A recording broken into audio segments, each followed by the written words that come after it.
this special meeting of the Gilbert Governing Board to order. Today is Friday, October 30th, and appreciate those of you who have decided to join on live stream and those of you who are here in the building with us. Today we have a work study session, presentation, and the possibility of a brief school board meeting shortly following the presentations and the discussion. At this point, all board members are present. Dr. McCord, I'll defer to you in just a moment. Just want to set the stage here. The reason for our meeting is to engage this board and staff in a discussion regarding the methods that might be utilized should we have to take other steps to help mitigate the spread of virus and how we would do that. There is a need to address a series of circumstances, especially given the fact that the communication and the information that is coming to us from the state and the county level is changing frequently. We have based our mitigation strategies, our school openings, and many of our decisions on much of the information that has come to us from those two entities, and we want to make sure we stay at least current with the curve. With that, Dr. McCord and staff have organized a presentation, and we'll be making some recommendations throughout, and those recommendations are simply that. We as a board probably will chime in and make our own recommendations as well, and we may or may not make some decisions regarding a plan today, but at least we are open and discussing the plan so that all of us in this room and in the community have the opportunity to at least understand why we are moving in this direction. So without any further ado, I will defer to Dr. McCord. Thank you, Dr. Santa Cruz. Governing board members, if you just give me a second while I connect here.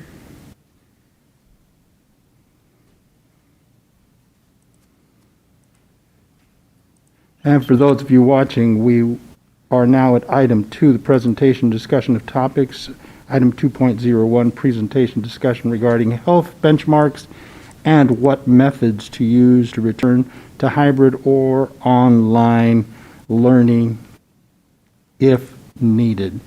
If needed is a very important and operative word as we go through this discussion. Dr. McCord. Thank you, sir.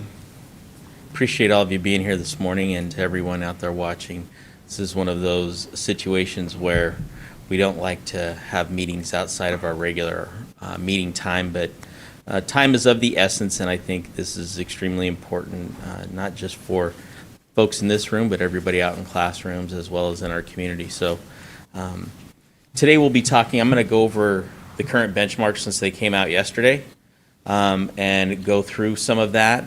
At the end of that, I'll also talk about how many total COVID cases we've had with students and staff from starting on September 11th when we actually started counting those types of things. And then look at the average percentages that have been posted on our dashboard each week, just to give you an idea of what that looked like.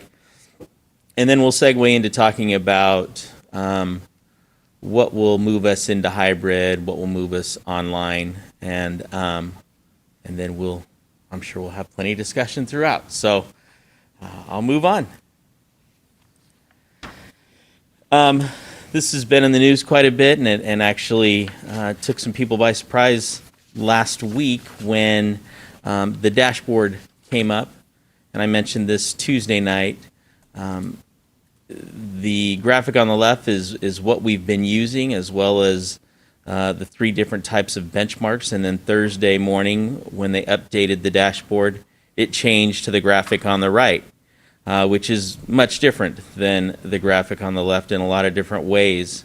A lot of things have been thrown out there about that school leaders were consulted on this and whatnot, and I know in Gilbert Public Schools we had no idea. No one consulted with us about a change, and I checked with many East Valley superintendents, and nor were they or anybody in their district. So I just want to make sure people understand that, because there's been people asking, well, why didn't you tell us of this change? Well, we found out just like everybody else did, so I just think that's worth mentioning. And again, looking at the changes for the new dashboard, you're looking at red, yellow, green, and they're reporting them in a similar way in terms of, for the first one, cases per 100,000, whatnot, but it's where they fall and how they structure them. So in order for something to be green in that area, of course, it has to be below 10. For something to be green in the percent positivity, it has to be below 5. And for something to remain green in hospital visits for COVID-like illness, it has to be below 5. Then, of course, anything above 100 in the cases per 100,000 would turn red. For percent positivity, anything above 10% would turn red. And the same goes for the third category, hospital visits for COVID-like illnesses. And this is per county. You can look at it for the entire state. Then you click on your own county, and it'll tell you where you're sitting. So just wanted to chat about that real quick. And again, that just explains some of those areas and the level of transmission. Green is minimal, yellow is moderate, and red is substantial. Currently, as of yesterday, Maricopa County data is 84 per 100,000. Of course, that's trending up, and that's moderate risk. Criteria 2% positivity is at 5.5%. That has changed from green to yellow, which is moderate risk, and it's trending up. And criteria 3 went up a 0.1%, so it is trending up, but it's minimal risk, almost level. And that was the data reported yesterday for Maricopa County. For Gilbert Public Schools, this is just a snapshot of the last 2 weeks. I'll get to the details on the next slide. We went up to 100.33 per 100,000, which is considered a substantial risk. We went from 58.22 last week to 100.33. Criteria 2% positivity is 6.78, again trending up. Last week we were at 3.93%, and in criteria 3 we remained the same at 3%.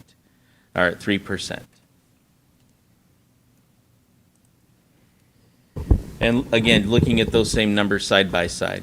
Just a question. So has the district boundary data, so it's basically it's the data that's within our boundary area. It's not Correct. necessarily in Gilbert Public Schools that Right. that's what we're seeing, but it's in our boundary area. Has it always been a week ahead? 'Cause this says data reported on October 29th. It always has. Okay. Mm-hmm. Okay. So And if so you'll when we put it notice, side by side, Maricopa County actually is a week before, right? right. Okay. The- Or a week. They have, for some of them, they're a week off on a couple of the areas. okay. So And it always has been that. yes, Okay. nothing's I changed didn't there. notice that until today. The date, the times of reporting have not changed that I'm aware of. Okay. And I also want to iterate a little bit something here. If you click on our district, or you look in that area, as a district, we're considered yellow, okay, which is moderate risk, which is pretty much where we've been since the beginning. Some people seem to think because we have one area in red right now that the whole area is red. That's not the case in a lot of the areas. If you click even on the zip codes within those areas, you will see some red per 100,000 that are over the 100 mark. So I think they average that out to determine for the entire school district, the moderate risk. I mean, that's what I'm assuming. Well, and Dr. McCord, my understanding was that previously it would be 2 weeks above the red, they would change that. 2 weeks below, they would change down, et cetera. Now, as you highlighted in the previous slot, that's no longer how they're measuring. It's now when all 3 areas are red, or all 3 areas are yellow, or all 3 areas are green. So Correct. that was the change that was in this week versus necessarily the 2 weeks Right. in any single criteria. Correct. Plus And they, being changing so that you have to do better to be in green. Right. And that was also. kind of like a warning, right? Yeah. Yeah. And that was the big difference. One red, in the past, we were to consider going virtual, now all 3. And again, and there's some definite disagreements about that out there among organizations, and so I'm not going to get into that, but I just know that swirls out there. Dr. McCord, you and I spoke a little bit yesterday, and I think it's also important to note that since you mentioned zip codes, that a number in a particular zip code may not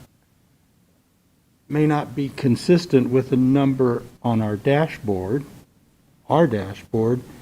and simply, at least in my feeble mind, is that that number reflects cases in the area in that zip code.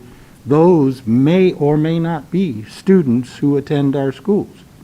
They could be anybody, and we need to understand that there are a variety of assisted living homes in our area. There are a variety of people living in those zip codes. So to make the leap and the assumption, and correct me if I'm wrong, that those numbers are reflective of the numbers of students in schools with that kind of issue going on would not necessarily be correct.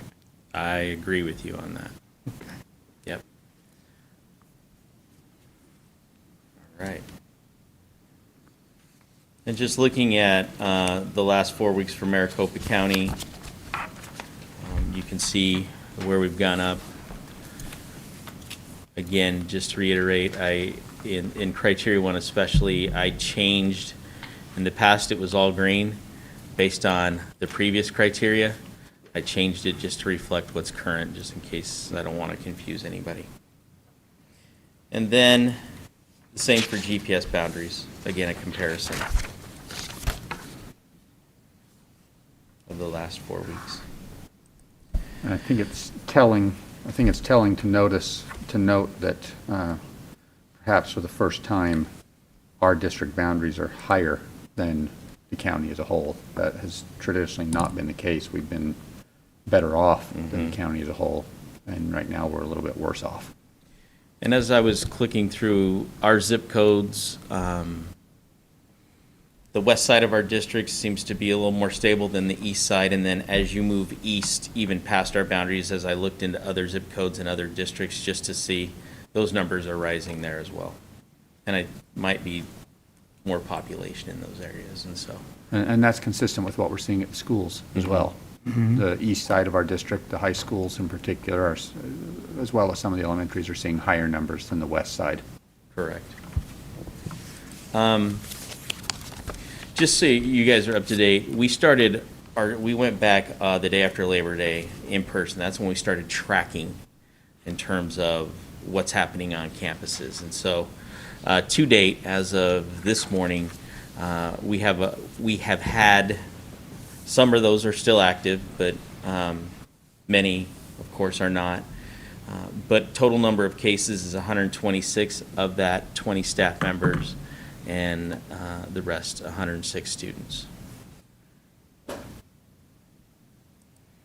And then our weekly dashboard, every week we update it on Wednesday, and we show a total percentage based on the numbers at the bottom in the district. And here's a listing of those numbers. We didn't report for fall break because we weren't here. But that's our average over the last 5 weeks of reporting. And that's for all of our schools, including staff and and district and transportation employees as well. That's including staff, Correct. students, everybody that's affiliated with Gilbert Public Schools. Which is, so the total number is what, 35,000, 36,000? I'm just Oh, saying, staff, total number of students, people? everybody, yeah, Yeah, I'd say close to 35. okay. That includes staff and students. Correct. Dr. McCord, if you were going to assign a color to our October 28th, what color would it be? Red, yellow? Color? Yeah. Well, that's a good question, because you base that, if you're going to base that off of what the county has said, I think we'd be green. But again, I don't think that's a fair way to do that, just because those are the number of people tested, and we don't know how many people have been tested within our schools. So, But that's the actual number of cases, correct? which one? The 13%. The It's not 13%. Point 13. I mean, 0.13%. .13, I'm Yeah. sorry. Yep, But that's the actual number. That's the percentage of, that was reported on that day. Okay. And I think it's important to realize and know that they fall off and on, so that's a moment in time on that day. Okay? So, Dr. McCord, on the previous slide, we've had 20 cumulative cases among staff members, and we've got roughly 2,000 teachers Yeah, and staff. and staff, right? Sorry, I It's all should right. say that more inclusive. And students, we've had 106, and we have roughly 31,000 students this year. 33. That- Yeah, That's we have, including- but- that's including online, 33, right? Right, so you back that off, it's probably more like 27, 28. Okay.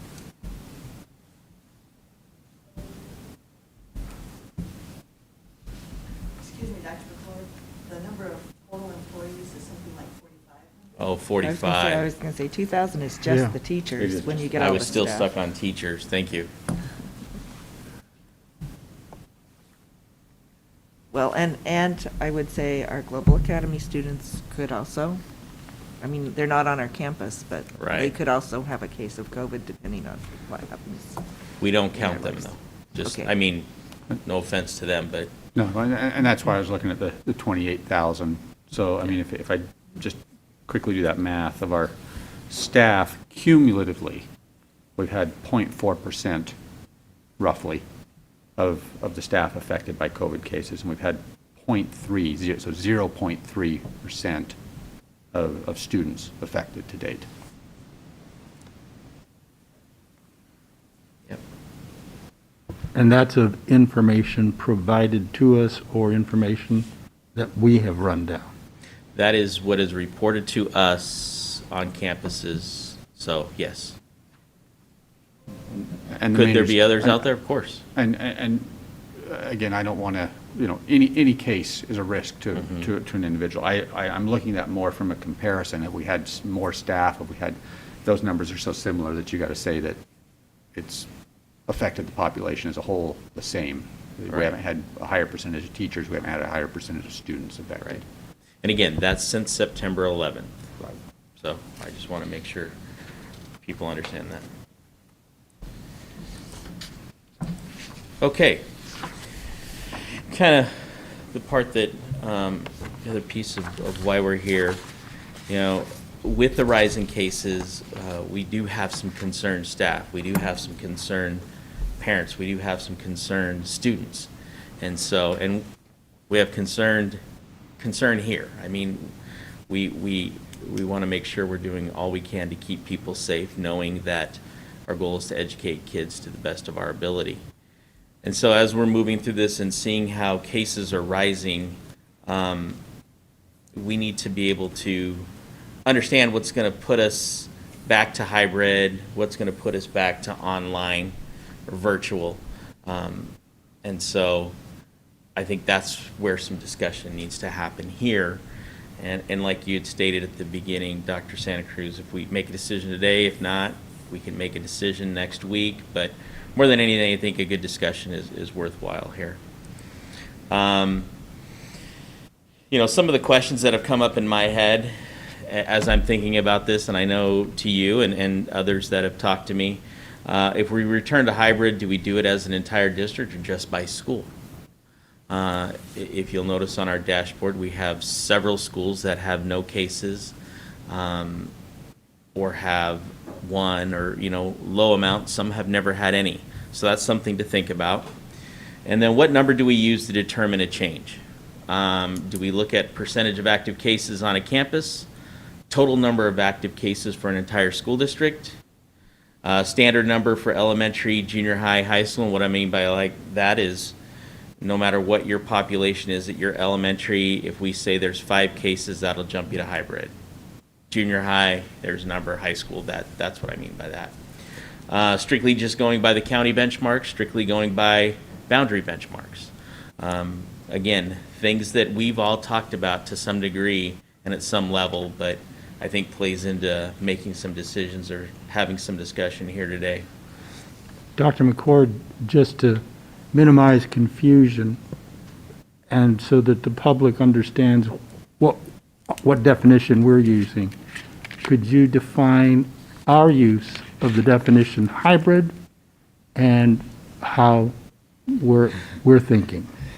So, Ms. Wood and I have had several conversations about this, and I think it's good. I do, because I think even when I say online, Dr. Newman back there, she said, can you change that to virtual? Because that's kind of what we use, but I didn't change it, Dr. Newman, because it was already in the agenda. So yeah, some of those things interchange. Hybrid, what we're talking about here is when we talked about the phased-in plan, we talked about students M through L coming to school Monday, the rest coming through on Tuesday, Wednesday, they're all online, and then continue that process again Thursday and Friday. And so when we say hybrid, that's what we're talking about. So that they should focus on the A through L, M through Z, that Wednesday kind of cleanup day, and folks coming to school according to their alpha listing, generally speaking, on the designated days. That's what we are defining as hybrid that we would move to. For this purpose, either by correct. school or by district for this purpose. To be sure, the term hybrid can be applied to all of the other mutations of what delivery methods we would decide to use. However, for our purposes, that's how we're defining hybrid. The other is the traditional in-person, face-to-face instruction that all of us generally have experienced in our lifetime. Yep, correct.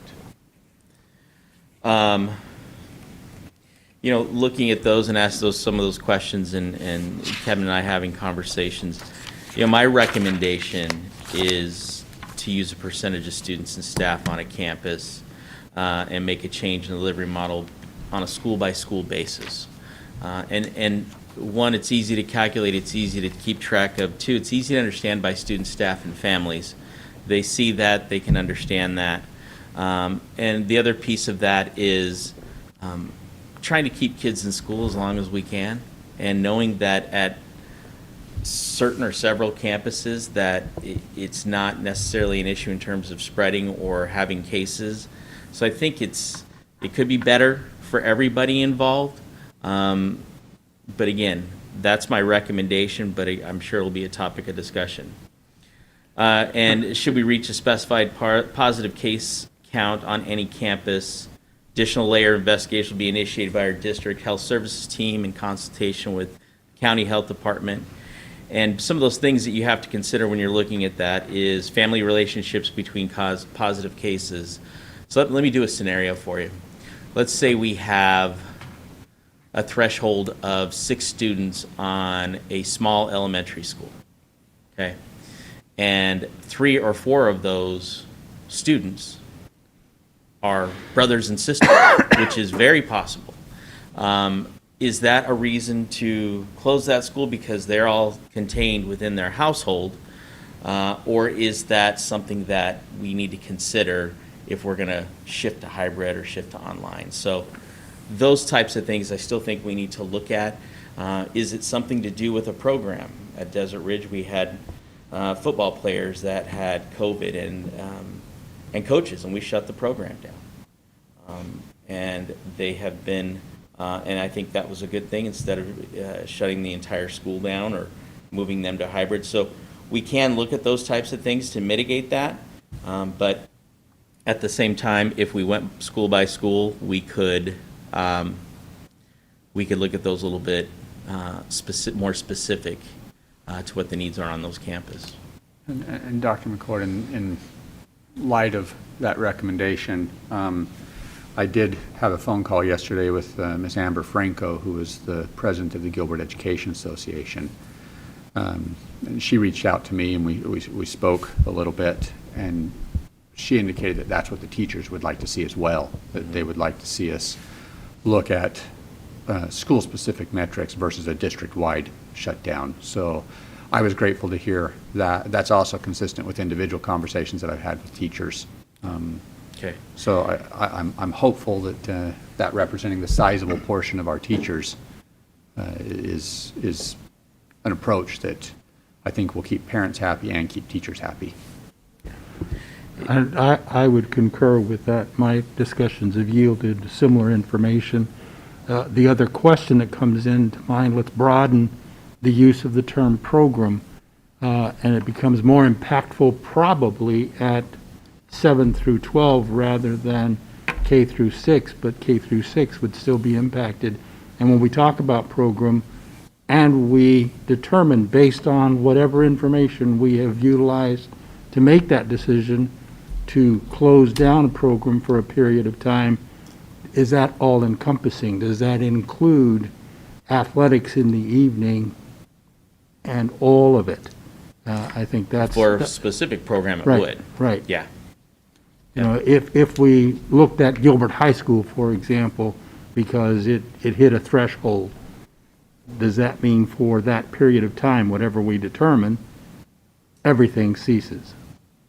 If we go to hybrid or if we go to, now, in my head, part of me says if we go to online, completely online, hybrid, I think we could definitely have Right. some discussions about that to Right. keep things moving forward, because even though games hadn't started really yet, maybe golf did, I think, we would definitely try to keep things moving forward with that. Yeah, I just think that would be a question. I'm not Yeah, advocating, I'm not advocating one way or the other. I'm just saying that's an element that we have to is. consider. Most definitely.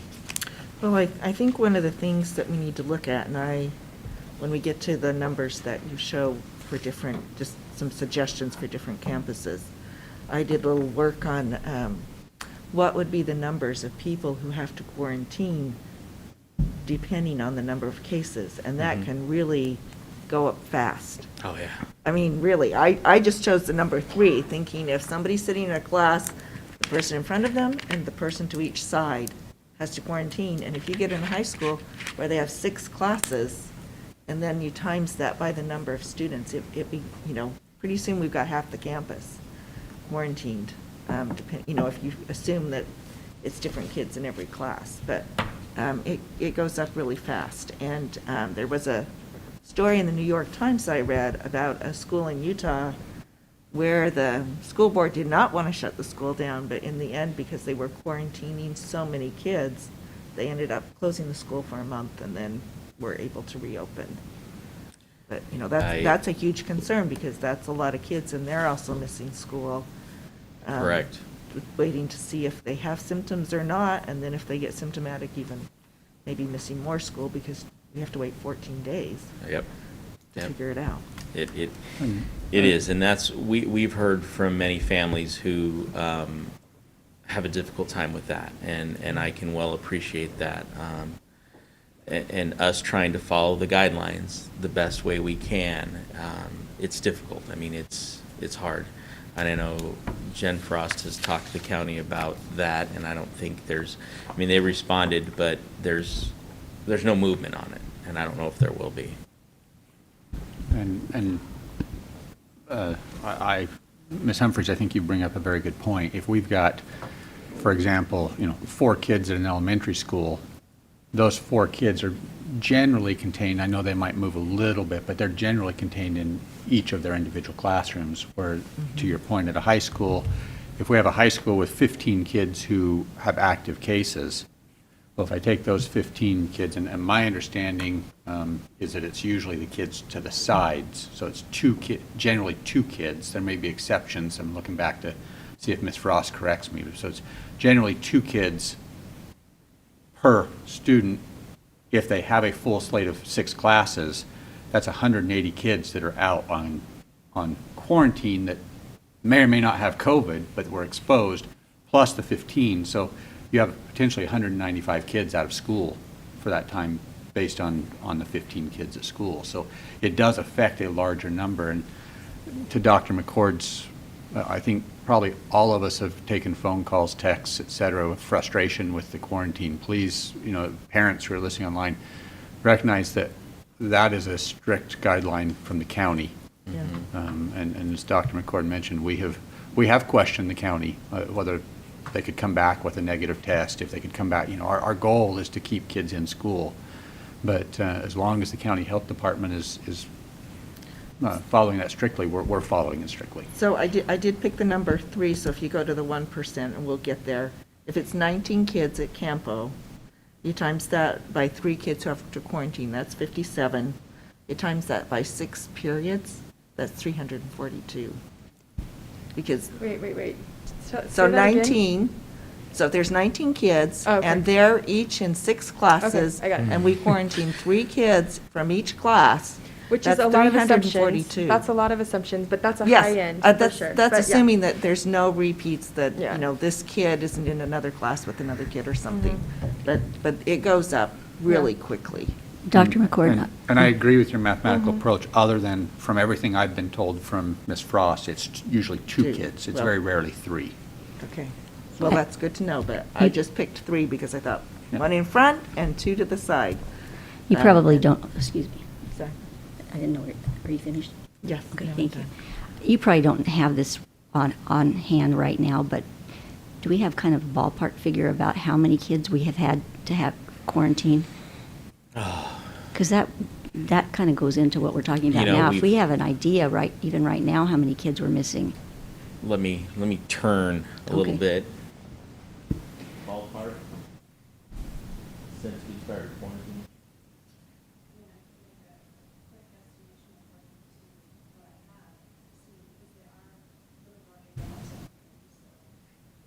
Give her a few minutes, let's see if she can look through some stuff, and we'll see if we can get I something. should have thought of that before. Oh, no, you're And the How cor- would that? Goes can you up a see lot. that? So 2 corollary questions to that. Do we have any indication of how many cases are actually spreading at school? And I think one indication of that is, okay, we have 15 kids who, and I'm using 15 because we have a school that's at 15. We have 15 kids who are active cases, and that puts 180 that are quarantined. Of that 180, how many of them actually contracted COVID? It would be interesting to understand that are we really spreading it, or are our mitigation measures containing it? Because that's the goal, is to contain it. Right. The other thing is we recognize that even if we move hybrid, those kids still aren't able to attend school going hybrid. They still have to quarantine 14 days. So they're still going to miss the in-person. Now, they're only going to miss half the in-person for those 2 weeks, but Everybody's missing But- half. but everyone, so they're still affected. So one is, are we spreading it, or is the mitigation working? And the other is, does change really spare those kids anything? Well, here's the question I would ask Ms. Frost, is if we're in hybrid where it's only half the kids and we can spread out more, maybe those kids wouldn't have to quarantine because they are further away.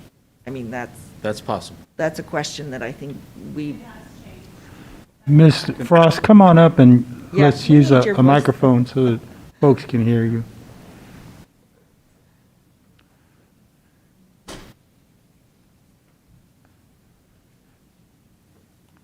I appreciate you. I know that you would prefer not to be there, but that's okay. So that did change the scenario during hybrid. Turn your microphone. During hybrid, we did have a couple circumstances, and the majority of the classrooms were able to spread out more, so that did require less quarantine. But to Mr. Carr's question, or maybe it was not.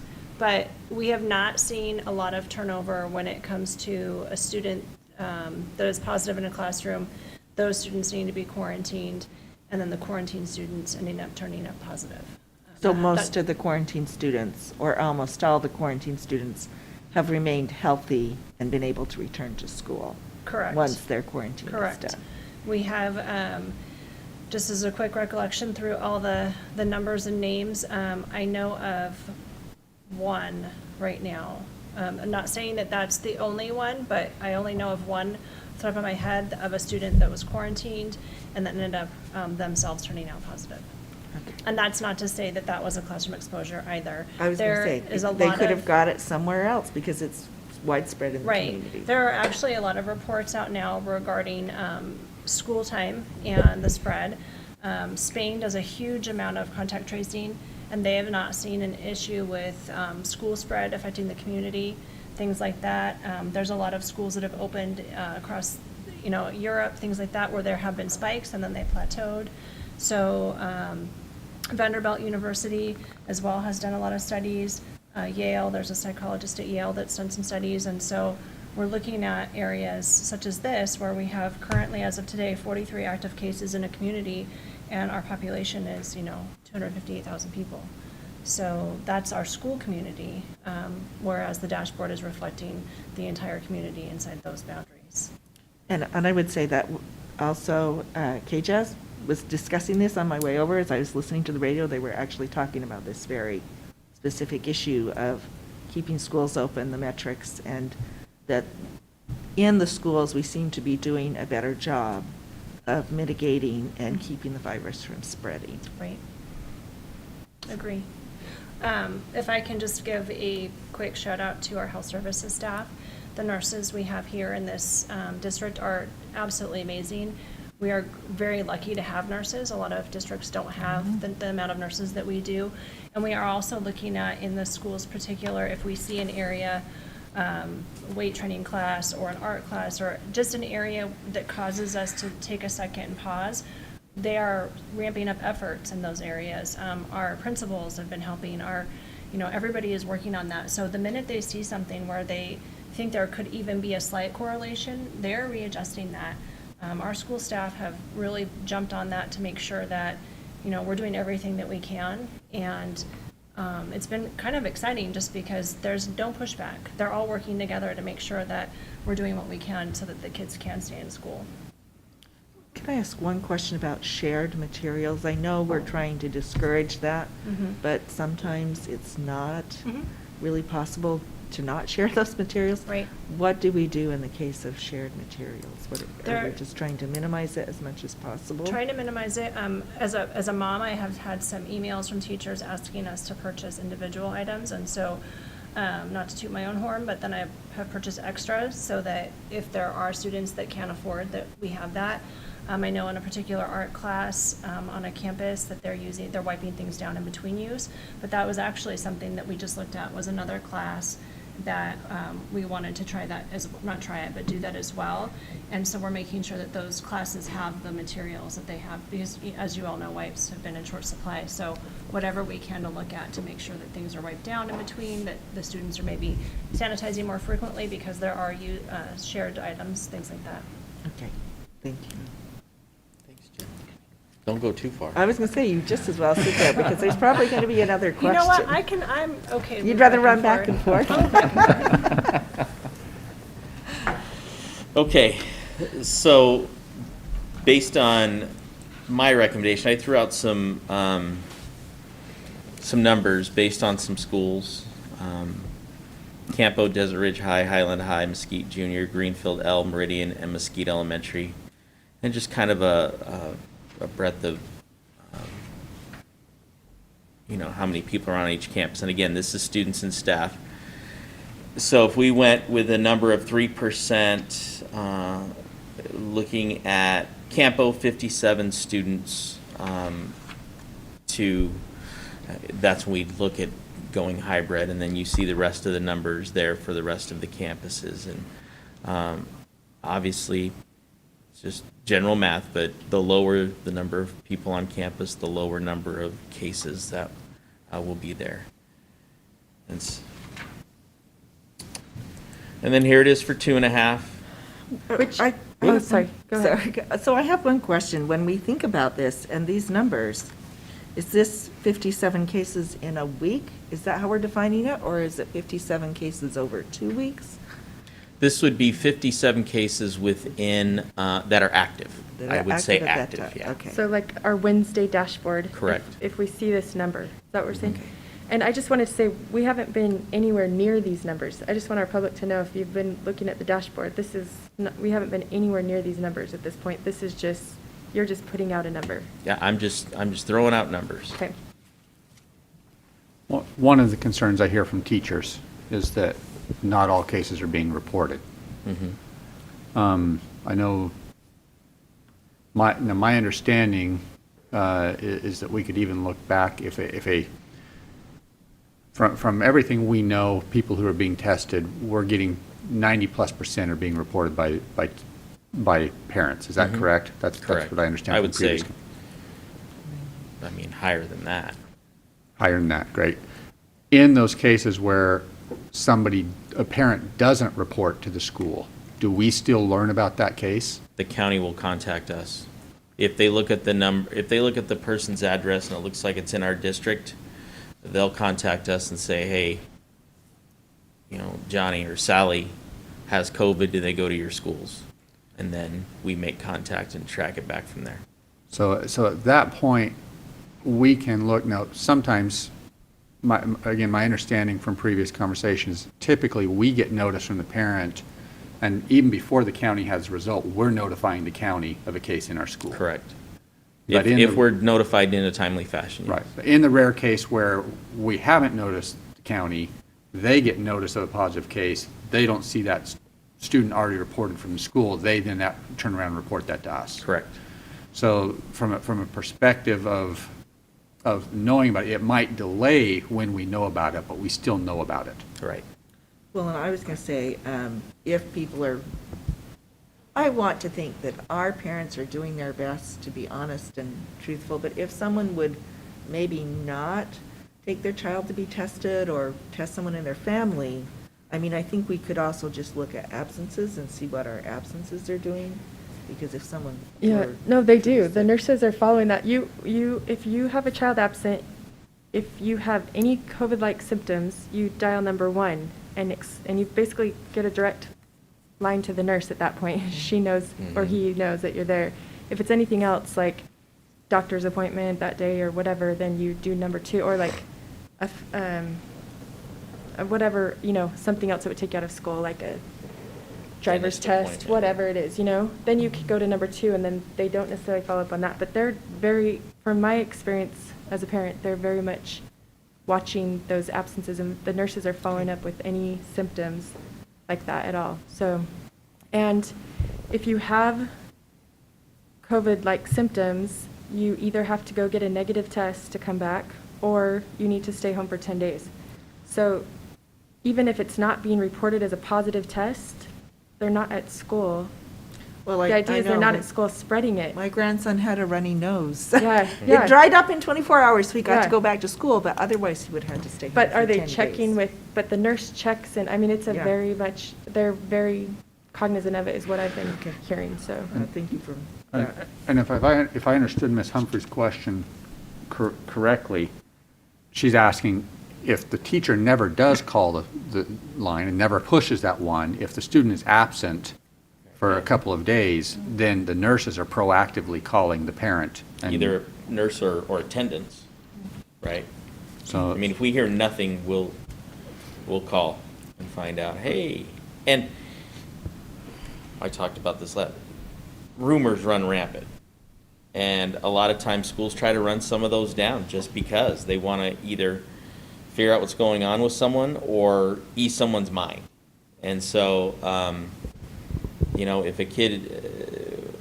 kids have been gone for a couple days just because they don't feel well for whatever reason, and all of a sudden, remember, and primarily on the high school level, all of a sudden this kid has COVID according to the, rumor mill, and that's not the case, and that's detrimental to the kid and to the family, and so we have to be very careful with that. I think that's an important factor, to Mr. Carr's point as well. The internal communication at a particular school, without violating HIPAA laws, looping back to the classroom teacher and at least giving them some reassurance that we're on that topic or we're on that case and that there's no need for alarm would be appropriate. I don't know what we're doing in that regard, but that's some of the communication I've read that we've received is that, that rumor begins and they make up their own story. And I'm not saying that they're fabricating something. I think it's a level of anxiety that we need to address. And would you agree with that, Ms. Frost?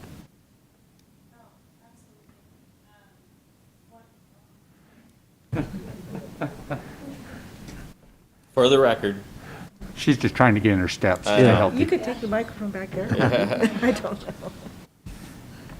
So to your point, absolutely, one of the issues that we see is that when a student is out for an illness or a dentist appointment for the day, if a parent decides to keep them out for the day, all of a sudden that one day absent begins to spark a story. Or if a student is positive and we do need to quarantine other students, those students that are quarantined somehow become positive. Not that they are actually positive, but the feeling is they're gone for a number of days, so they must have something. And that's unfortunate just because it's a virus and it's through no fault of anybody's. People get it. And it just ends up sparking more fear and anxiety, in my opinion. And social media does a lot to help that, I think. So there's a lot of perception about what's going on. I got a call the other day asking if Gilbert High School was closing down. Gilbert High School has 0 cases. I saw that on social media. Yeah. So it's really unfortunate because parents are unable to focus on what's important, and I don't want to lose focus on what kids really need right now, which is our support. They need their social, emotional support. They need all those things, not worrying about whether or not there's 1 million cases when there really aren't. Thank you, Ms. Frost. I think it's important to reiterate at this point that this discussion is a desire on the part of this board, and please correct me if I'm speaking out of place, board members, to keep our schools open and to keep everyone safe as much as possible. And we're trying to thread a needle here between the rumor, between the actual fact, using the information that we're given, using the information that we derive, and trying to go forward that way. So it is, and you all know, members of the public and folks in this room, how complex this whole issue has become, and it morphs, and there are mutations every day of something else. I want our faculty and staff to know that and the students and the community to know that they are uppermost in our minds, and we're not perfect, but we're doing all that we know how to do to try to thread this needle. And Ms. Frost and her staff have been absolutely invaluable in getting that information through, and the staff in general here at the district level and on the campus have done what they can, as much as they can, to keep things moving forward. That doesn't mean they're not anxious. That doesn't mean that they're not looking at the numbers in every class. And I know that Mr. McIntosh and Ms. Udall are looking at numbers constantly to try to minimize large burgeoning classes and spaces that they're using for instruction. I know that Ms. Udall has monitored at the high school level which classes are growing. So I just want the public to know that we are trying to look at as many dimensions as we possibly can to thread this needle. Ms. Uday, did you have something? I just wanted to tag back onto Mr. Carr's comment about the cases being reported, and this is, I just want to kind of lay it out, because I have heard this from teachers also, that parents aren't reporting. If you go to any COVID testing site, that is then reported to the county, correct? Any of them? Any of So- them. So okay. there are some very small, rare few ones that still report via paper and fax. I don't know which ones those are. Those aren't on our list for referrals. But I will tell you, I have had one case over fall break that was not reported by a parent, that was reported from the county, and that county investigator used the Contact Us through the Gilbert website to find me, and then asked me to look up that student. So that's one out of all of these cases. The parents are, I feel, being honest about when their student is tested, yes. But there is something in place Mhm. that It's called guarantees. Medisys, Yes, mhm. okay. And do you know what the time is on that? How long? How before- quickly? Yeah. I'm Um, sure they're probably overloaded, but I want. Now we have seen it slow down a little bit. Over fall break, it was a couple days. But it's just like anything else, they have only so many investigators, so. I want to point out too, I mean, I've had a couple of conversations with the Maricopa Public Health Department, and one of the great things that we have is we have some data to look at. We're not flying blind. I mean, you think about the pandemic of 1918, we're not just guessing about where people are and who's sick and trying to figure out how to solve this. We have all this data, and it may not be perfect, but it's much better than not having any idea where the cases are or, you know, how sick, what the spread is in the community. So I think that is a huge advantage that we have with our technology and the things that we've been able to do. That is, the one thing that I do worry about a little bit that skews the data is the percent positivity, because we Yeah. have a lack of testing now. So the lack of testing and then the number of positives, that drives that number up. Yeah. So I worry that that's still a criteria that we're using, because it's not necessarily reflective of all the tests in the community anymore. It's a small sample. And so, you know, if we're going to look at numbers, I'd rather look at a number that was a little more indicative of what's going on in the community. In other words, probably the positive cases, the actual cases.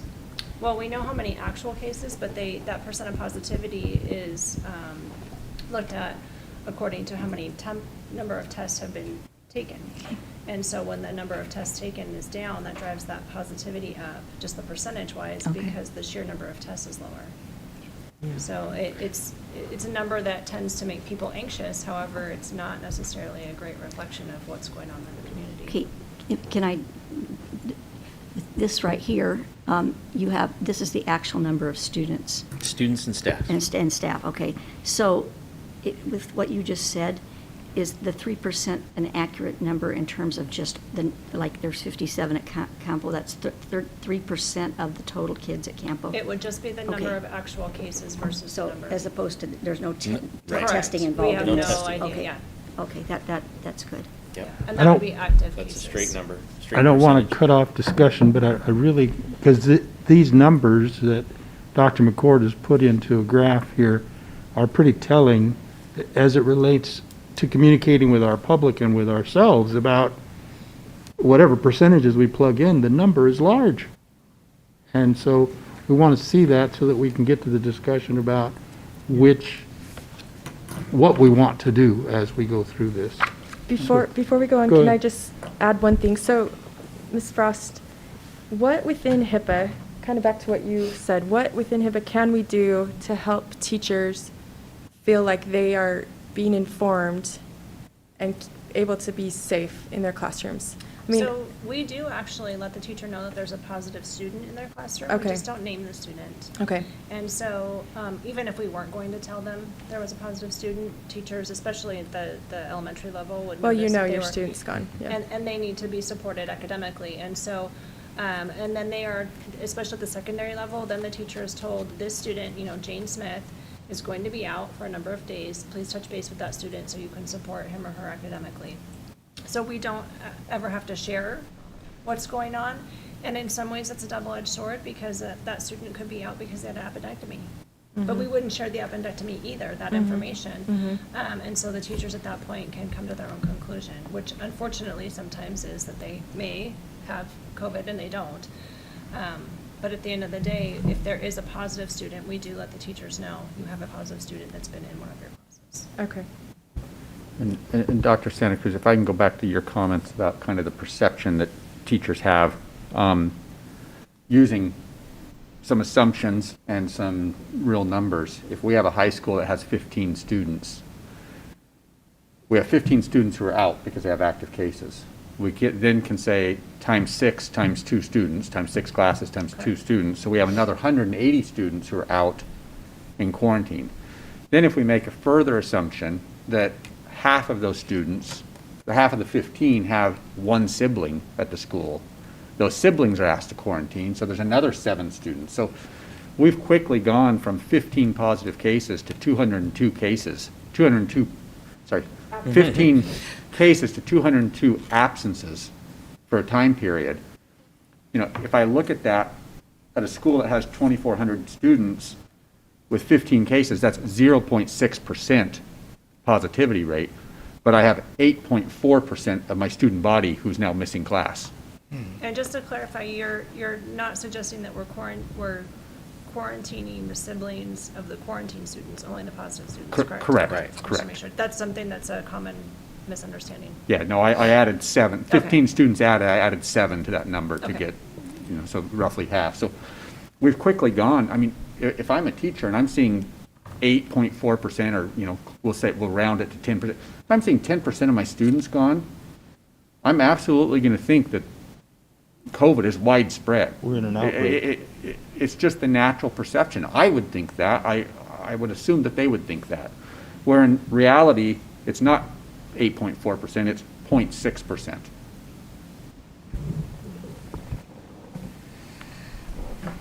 All right. Dr. McCoy? What I'll do is I'll just move down to the slide that has all the percentages on it. Right here. And again, you can see how it, thank you, Jen. You can see how it goes down based on the percentage as the percentage lowers. And so I just wanted to give you guys a snapshot of 3% and below and 0.5% in between, just so you can have information, making informed decisions. I think it's worth pointing out, you know, if you look at like Mesquite Elementary, that's 5 cases. That's, if you're at 1% there, that's difficult. You know, that could happen real quick. And so I don't know if, you know, the same percentage should be applied to every level. You know, maybe there's a different percentage for elementary, different percentage for junior high, different percentage for high school, especially according to where it seems we have more cases. And so I just want to let you guys think about that and have more conversations related to that in terms of I numbers. have a question about elementary, because in the past, in some of our elementary schools, we have a departmentalized for sometimes fourth, fifth, and sixth grade, sometimes it's just fifth and sixth grade. Mhm. Are we doing that this year, or are we just containing Jason K Martin? through 6 into the same classroom? Because that, I think, makes a difference on the number of students that, He can talk specifically about that. okay. Good morning. So there are less students that are departmentalizing, or less schools that are departmentalizing at the elementary level this year. There are currently about half of our sixth grades that are departmentalizing, but many of them are keeping relatively most of the cohort of students, and they're switching just the teacher. Some of them even aren't, some of the students aren't even moving the rooms, and the teachers are revolving around the room. So the 3 sixth grade teachers are doing that.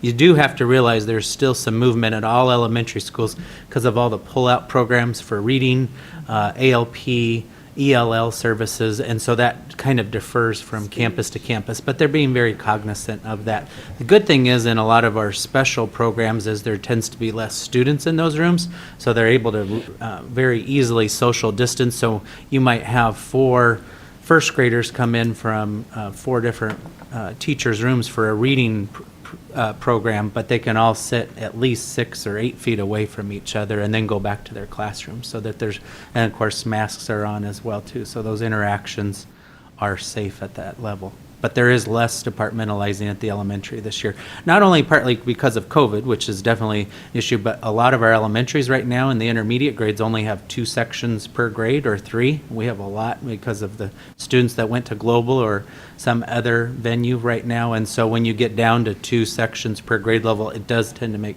departmentalization harder for the teachers. All right, thank you. Thank you, Jason.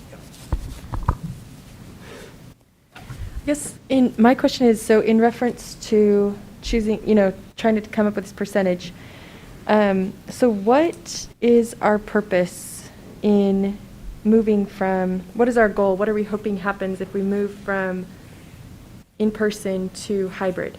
I We're think hoping it's to slow it down. Slow it down, even though it's not spreading at the schools, is what we see. We think our mitigation strategies are effective.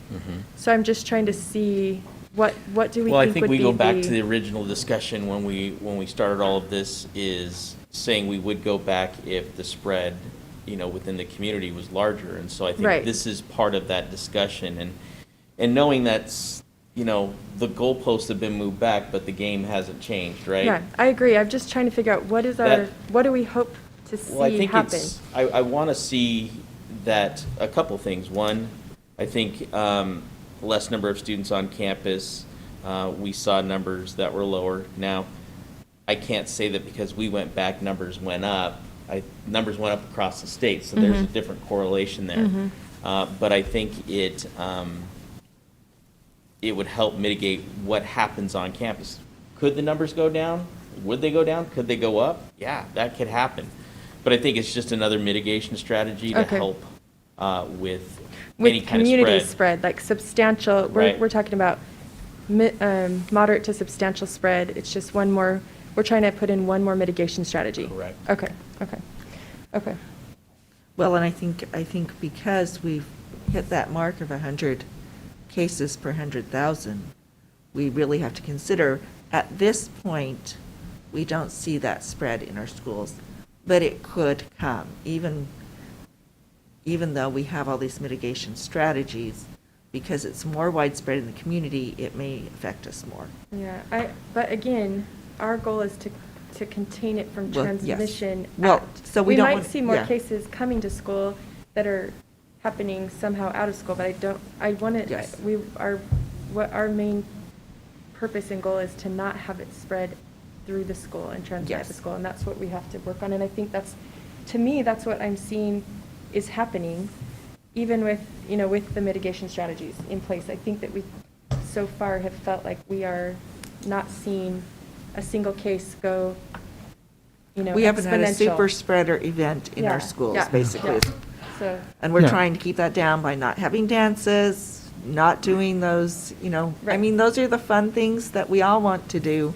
But just during this time, in order to keep that community spread from happening and helping our community be safer, we're asking people not to do dances, not to do big social activities, because that has an impact on keeping our schools open and keeping our kids where they can be in the classroom and get educated, which we all agree is the most effective way for them to learn.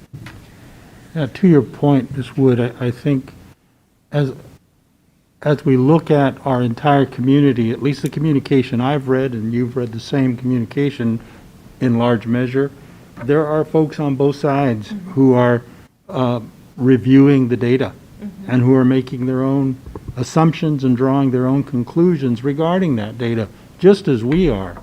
This whole threading the needle analogy is simply trying to address both sides of that discussion and letting our community know that we're not blind to either or of the dimensions related to this COVID challenge, and that we would be ready if we needed to do something. And it's a series in my head of what ifs, because as I read the communication coming from our community, I'm seeing a whole lot of what ifs. What if this happens? What are you prepared to do that? And then they have a suggestion. Or what if this doesn't happen? And please don't close the schools. And please thank you very much for what you've done, and on in every dimension. And I think we need to be prepared to, one, give our parents and our teachers and our staff advance notice should we have to do something that abridges what we're currently doing, and be able to implement whatever that is when it is time to do that, and decide on what the parameters are for doing that implementation. So I think that's, at least in my head, what the goal is of this discussion. I'm not sure we're going to reach any conclusions today, but it is certainly worthy of the discussion. Dr. McCord? Right, and again, with your question about what the purpose of hybrid is, and did I get that? Yeah, Okay. it's good. So I guess the reason I was thinking that is, so if we have 5 students at Mesquite Elementary, so I'm just thinking, and that's 1%,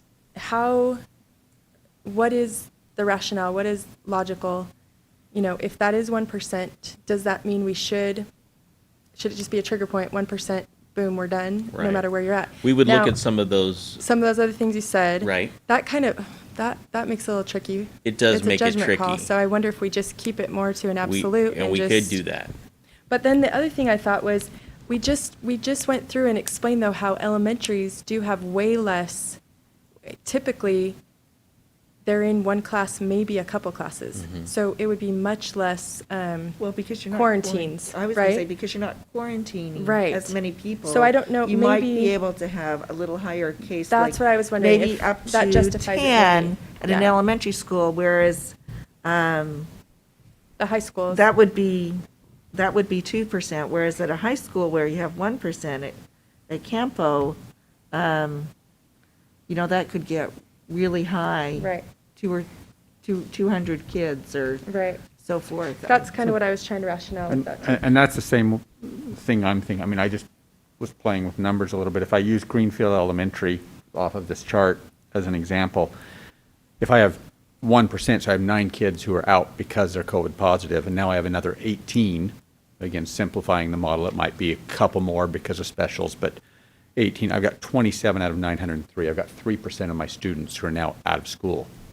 If I do the same thing moving up to 1.5, I get up to 4.3%.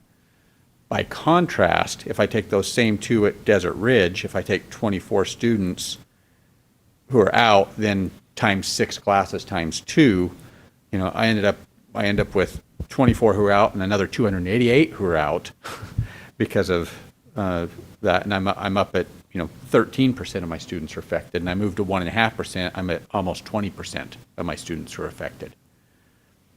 Again, not positive, but affected by the quarantine and positivity combined. That, to me, puts us in a different model. If I'm missing 20% of my students, how effective am I being in person? What impact am I having on teachers reaching out to 20% of their students on a case-by-case individual basis trying to support them? So there comes a practical element as those numbers move up that's different at the elementary level because of the compounding effect of the multiplication than it is at the high school level. So, And junior high, because And- also and- they yeah. have the same schedule. yes, and I didn't do it for junior high because it's the same. Yeah. I agree. Good It's idea. the Which same percentage basic did thing. you use? I used Desert Ridge High School as an example, and I what's used 1%? Gilbert Elementary. What percent? Oh, it was, I used 1 and then 1.5. Okay. And it goes from 13% to 19.5% of the kids affected in that simple math. And Dr. McCord, your recommendation is that we, My recommendation is to use a percentage. I didn't Right. specify which one. right, but your recommendation is that we use a percentage for our schools as opposed to the dashboard. Right. I think,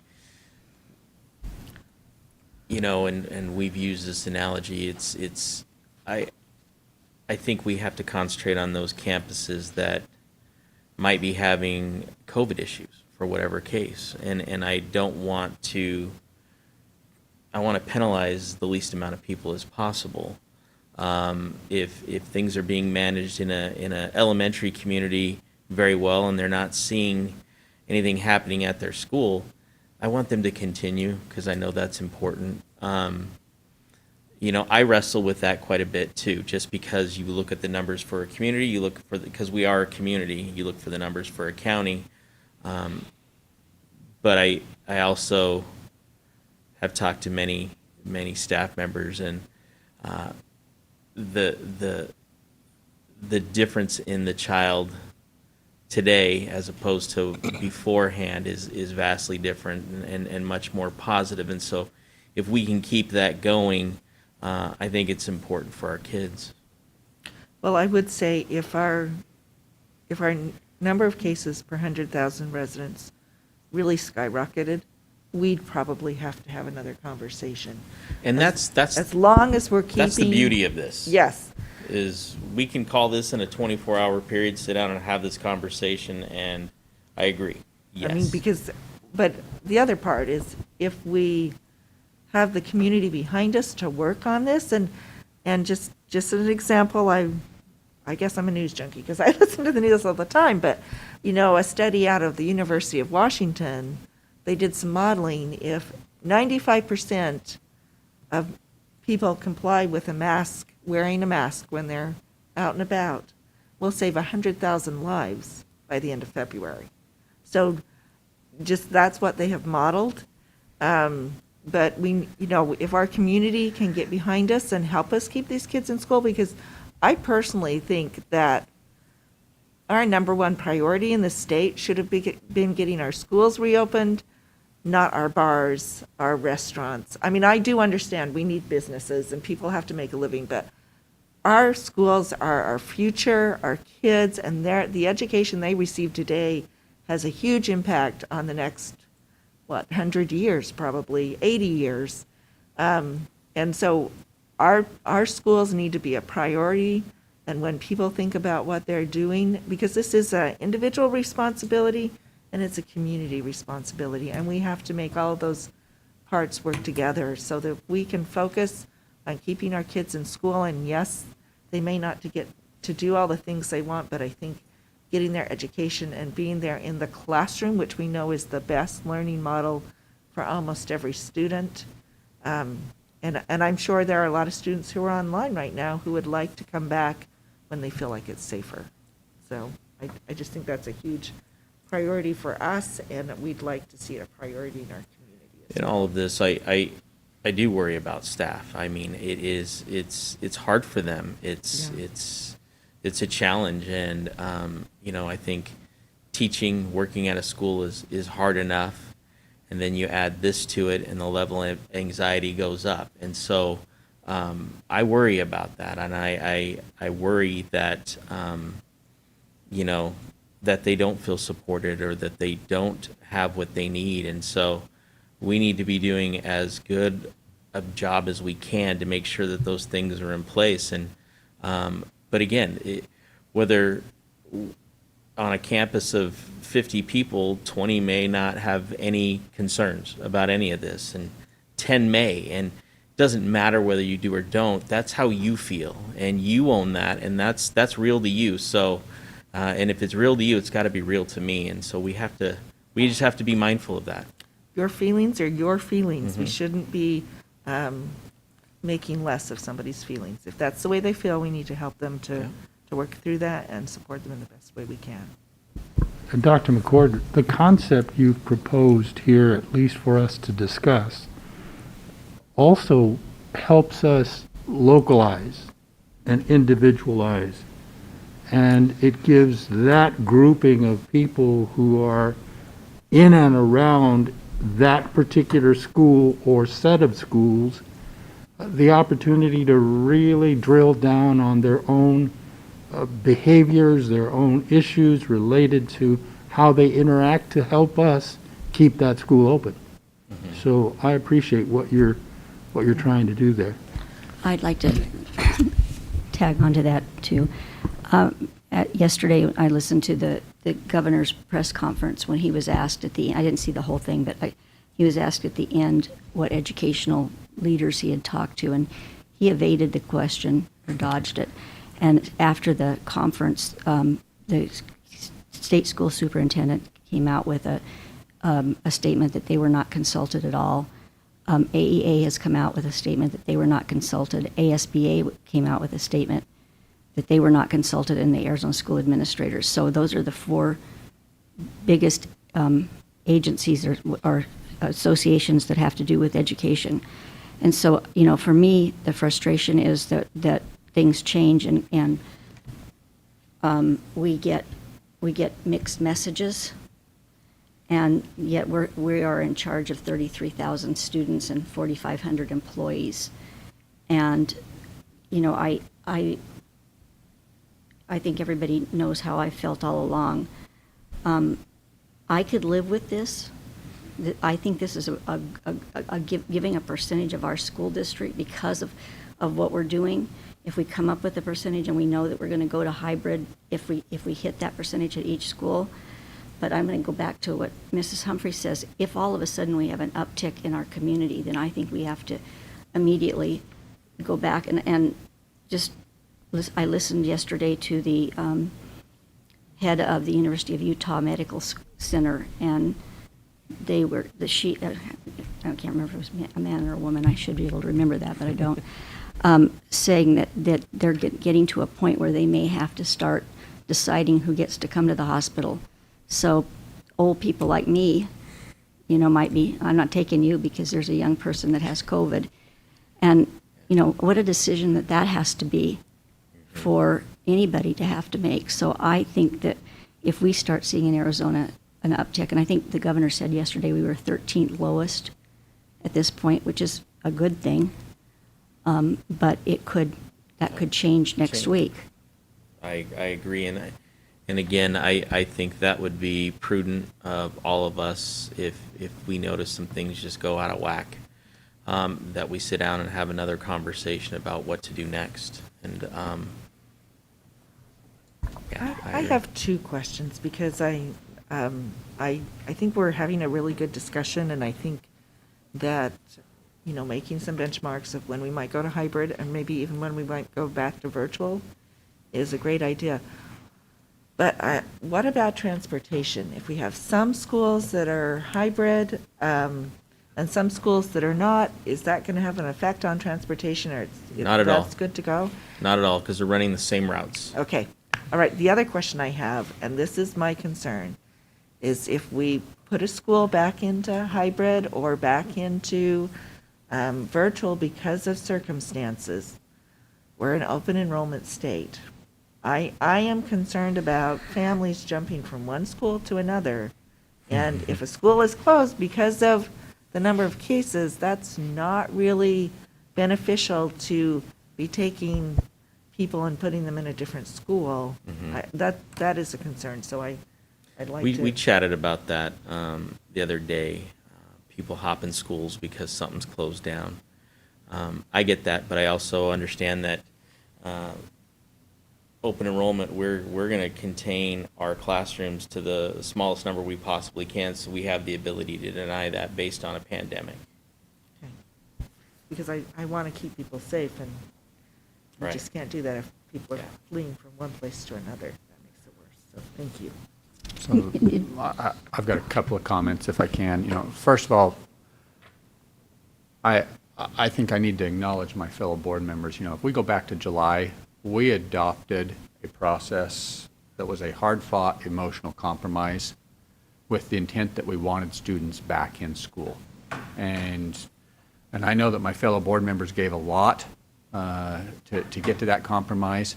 And we said we would follow a set of metrics that we were not at that point published. We didn't know what we were adopting in empowering us to go back to school. We said we were going to follow the health department metrics.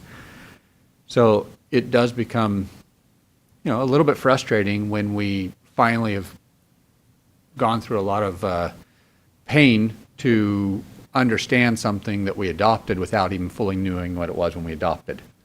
And now, with no notice or no real explanation for those, the metrics themselves haven't changed, but the application of making decisions based on those metrics has been changed. No, I'm not necessarily opposed to that because we get new information and we've got to be able to change in a pandemic based on new information. But the lack of explanation is concerning. I wish I had more information as to the The lack why. of input is And so concerning.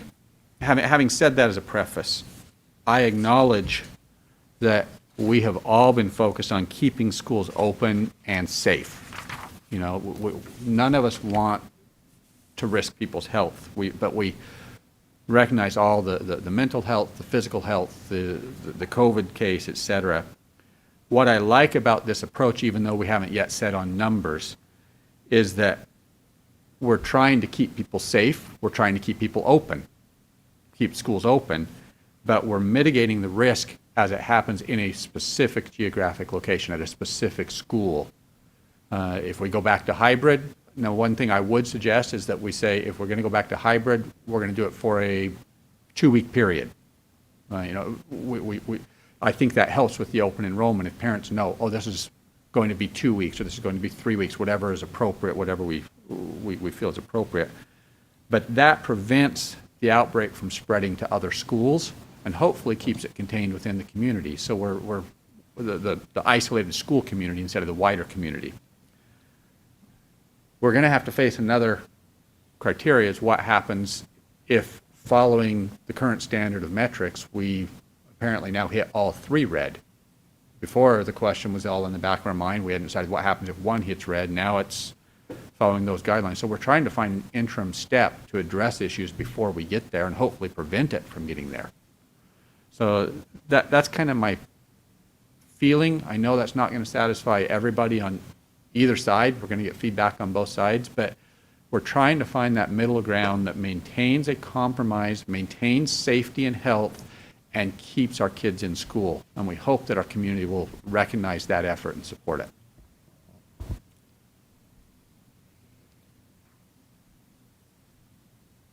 Dr.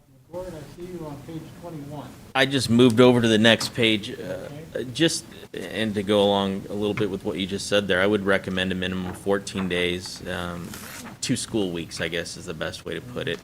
And monitor, the active cases on the campus. If it hasn't gone down or gone up based on the next, the following week, the week before they're supposed to go back, then we extend it. I think that's logical more than anything, but I think you have to monitor that. So, I don't know if this is too much specifics, but are you thinking like basically Wednesday, we have our dashboard come out, our district number of cases.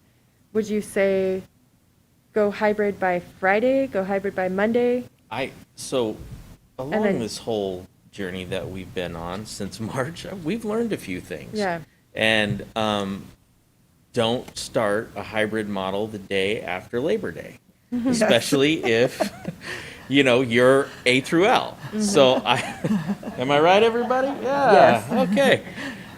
So I would try to start it on a Monday. Okay. That, of course, there may be a holiday somewhere in there coming up, but I would try to do it that way. So Wednesday we see it, we look at it a little deeper just to make sure, and put principals on notice, and then that's where we're at. Thursday we make sure staff knows, parents know, students know that on Monday we'll be going to hybrid and for the next 2 weeks, and continue to the communication with that school and community as Yeah. we lead up to the end of that. Sorry, go ahead. those who have been quarantining for the last week or 2, Yeah. and those who've been out with positive, it's going to be a long thing, but it's just what it is, so. Yeah, timing may not be good for some of those if they're quarantining. Mhm.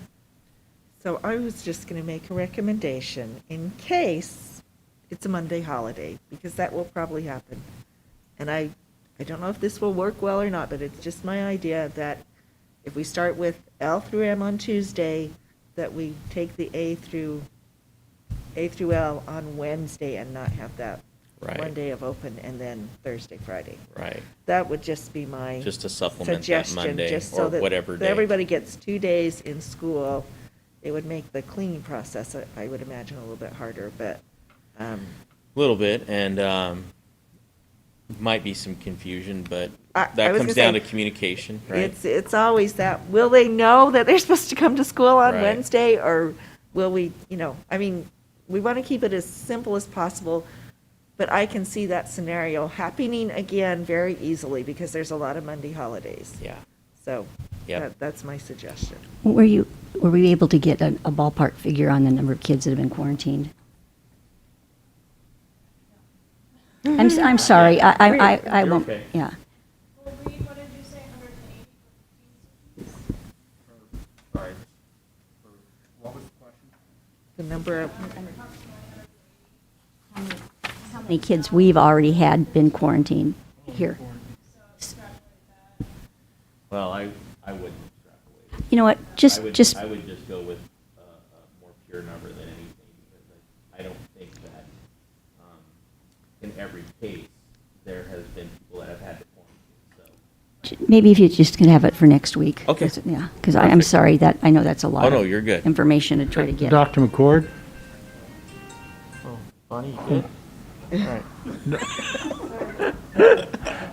Sorry. As we move through the presentation, and we get to a spot where we think we're ready to do something, I would suggest that we kind of back off and hold off a little bit, go a little slow, and let's look at a framework.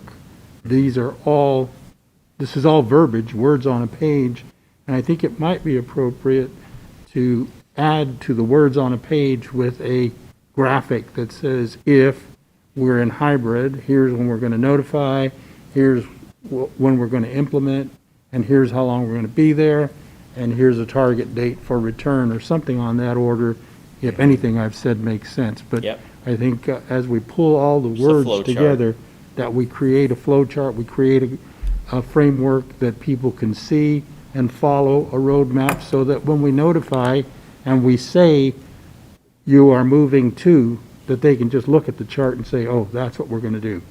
And that's for families, that's for teachers, and that's for staff, so that they can prepare their headspace and their actual implementation appropriately. Does that make sense? Yes. and something visual is a lot easier sometimes to grasp than reading an email and trying to put the words together. Correct.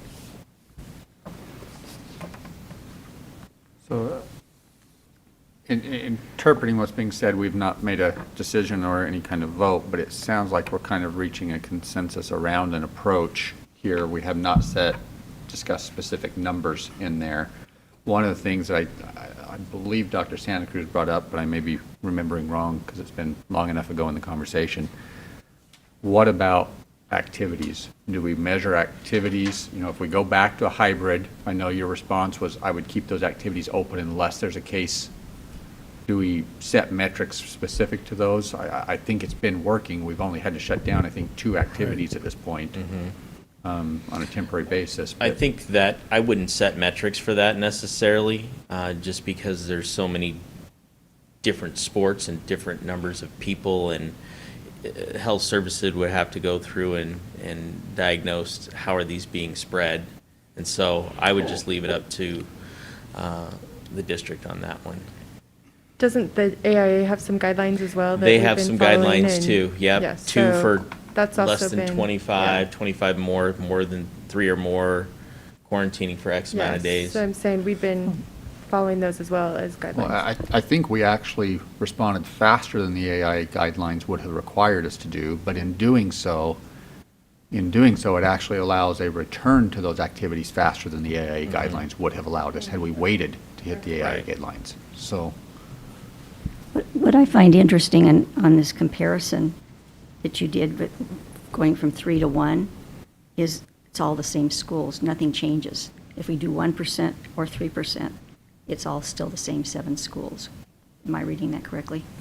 I don't know what you're It- asking. you know, Yes, it's just an example. Yeah. but Yeah, it's but all- you're- it's all the same Yeah, we would schools. have one for every school. Right. But is this just an example, or is this? Just an example. Those are the actual numbers of those schools? Right. Yeah. But- So But that's a not the real cases. example of Campo. That's not the cases that have happened, though. No, this is what would happen if there's 3%. We haven't had near that many cases at any No. of our schools. No. No? No. Okay, then this is not the actual numbers? No, no, Wait, nobody's, ex- Okay, I'm which confused. Which actual numbers are you talking this about? is hypothetical. If we had 3% of cases, that would be 57 Right, but students and staff at Campo, then that's our metric, then we shut it down. okay, going back to page 15, that's not what we have? No, no. So what we have, what is actual on that page in terms of right now are the numbers of students and staff that are on that Right. campus. So that's The not. 57 is, what is 3% of 1929? Okay. So that would be Oh, the number okay, of so students. where are the actual numbers then? There's none in the presentation. There's none in the present, it's on Okay. the dashboard. Okay.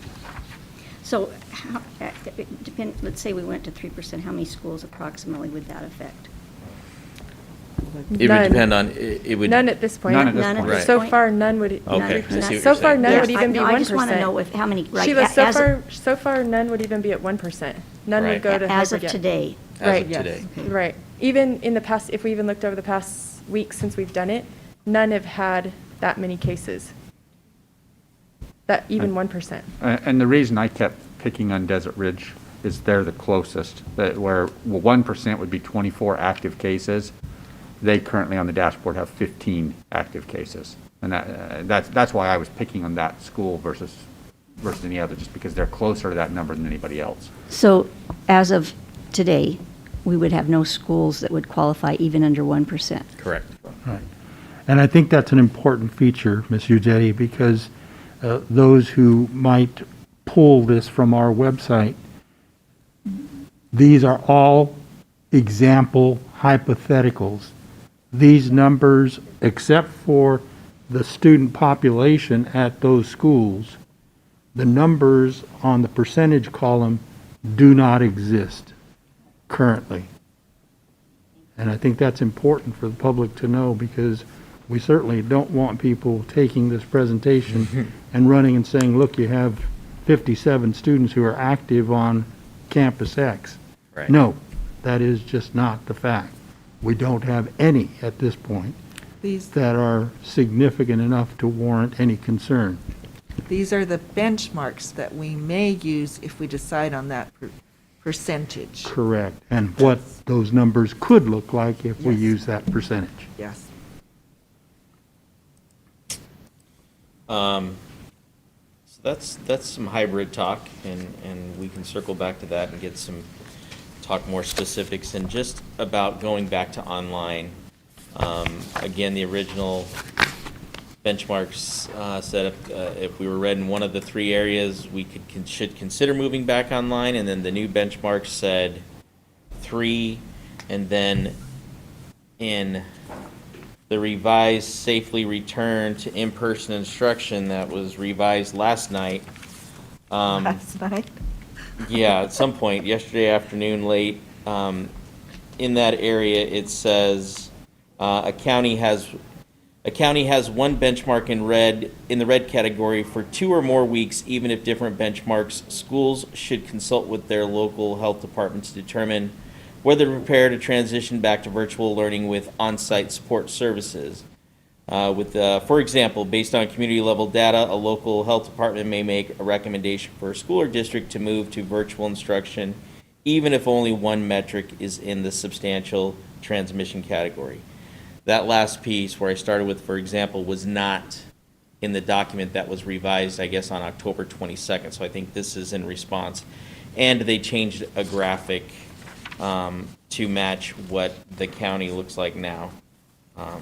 This is the graphic that we have.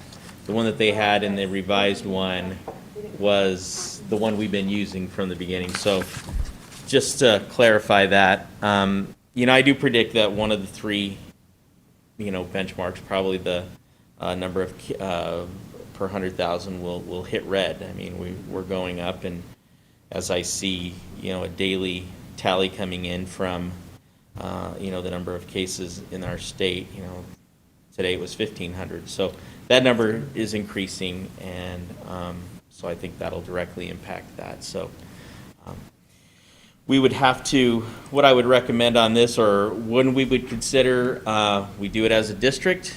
Again, do we do it on per site?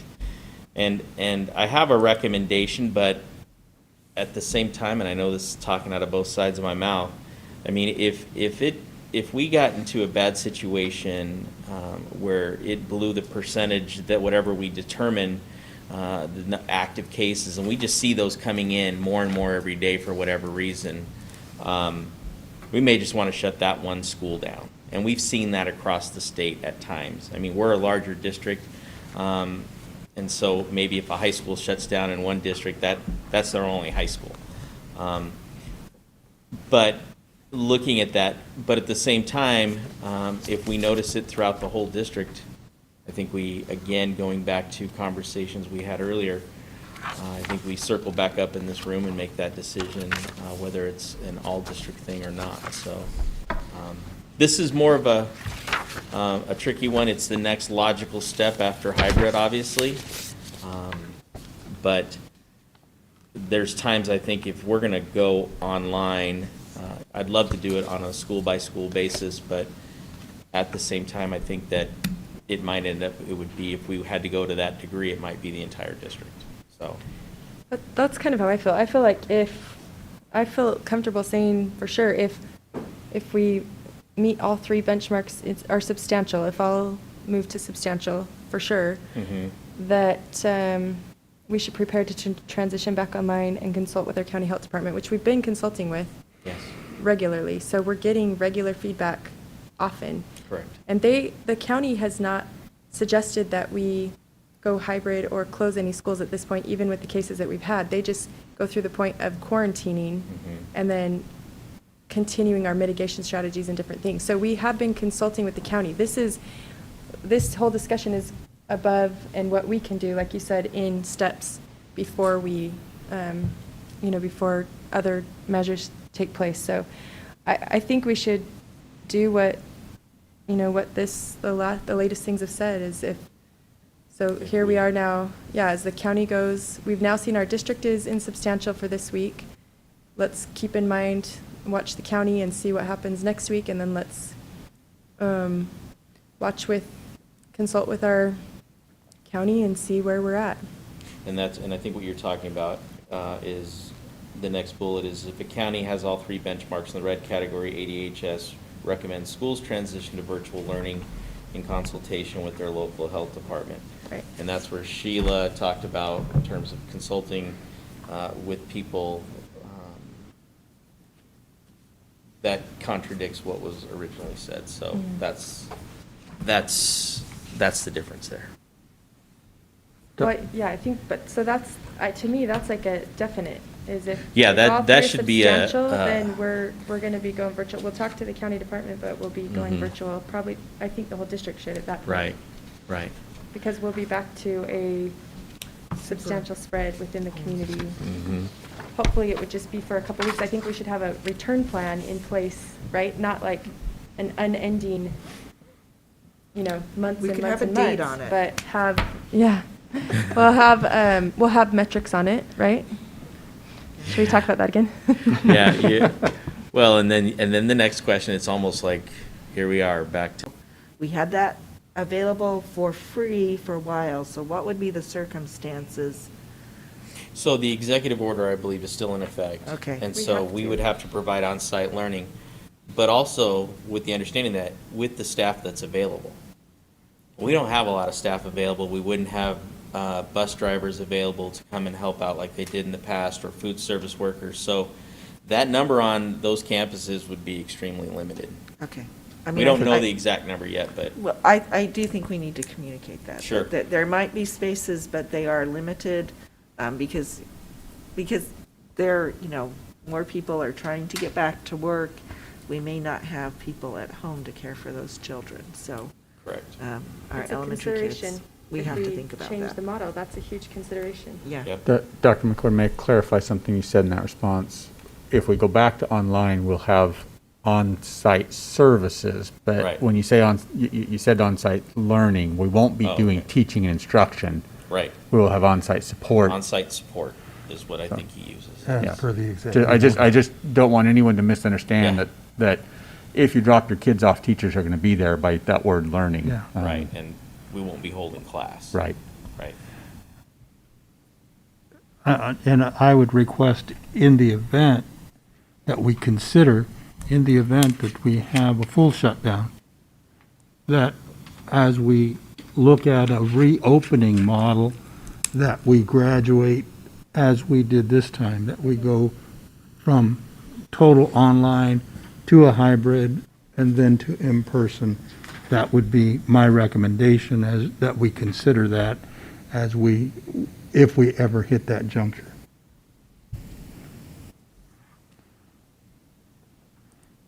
And just some final thoughts for me. The state, county, district, of course, everything's increasing. Again, a plan moving forward, I think, is beneficial for all involved, students, staff, and families. Sticking to our mitigation strategies is paramount, and it's real easy to get lackadaisic in a lot of this, and so I know our principals, I know our teachers, I know our support staff are continuing to push these things, and even with them, they get a little COVID fatigue. I understand that, but we have to stay diligent with that. And what we do off campus will have a positive or negative effect on what happens on campus, and so we have to be mindful not just of on campus, but what we're doing as community members. And so that's kind of that. Board members, we've engaged all along. Is there anything else that you would want to direct, request, seek information regarding the presentation? I would like to know, I mean, I know that Ms. Frost is working on it, but I would like to know how many kids we've had to quarantine. Because as we pick those percentages, the number who have to quarantine has a real impact. And so I would rather hold off and maybe, I don't know, make that decision at our brief board meeting about the percentages, although we're probably going to be in red for at least one thing next week. Hopefully it'll go down, but who knows?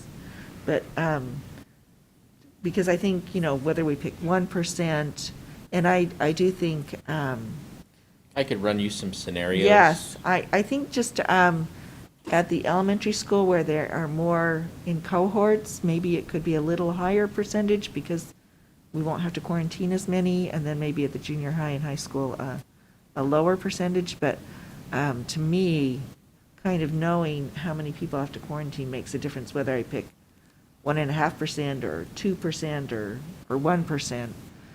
That would make a difference to me on my decision. Okay. Other consideration, at least from my point of view, is as we move to the brief board meeting here momentarily, it is certainly possible for us to engage in crafting a motion and doing something with that. It is also possible, because we know it's going to happen anyway, to give our community an opportunity to weigh in via email to staff in terms of suggestions or thoughts relative to what those who have chosen to listen have heard or read or believe. And when we get to our meeting next Wednesday, that will also give us an opportunity to individually craft a motion that we think might fit our needs for next Wednesday to act upon relative to this kind of plan. So those are just my thoughts. They're not set in stone. I'm just sharing those with you and thinking out loud. Anything else for the good of the order relative to the presentation and what you have heard and participated in this morning?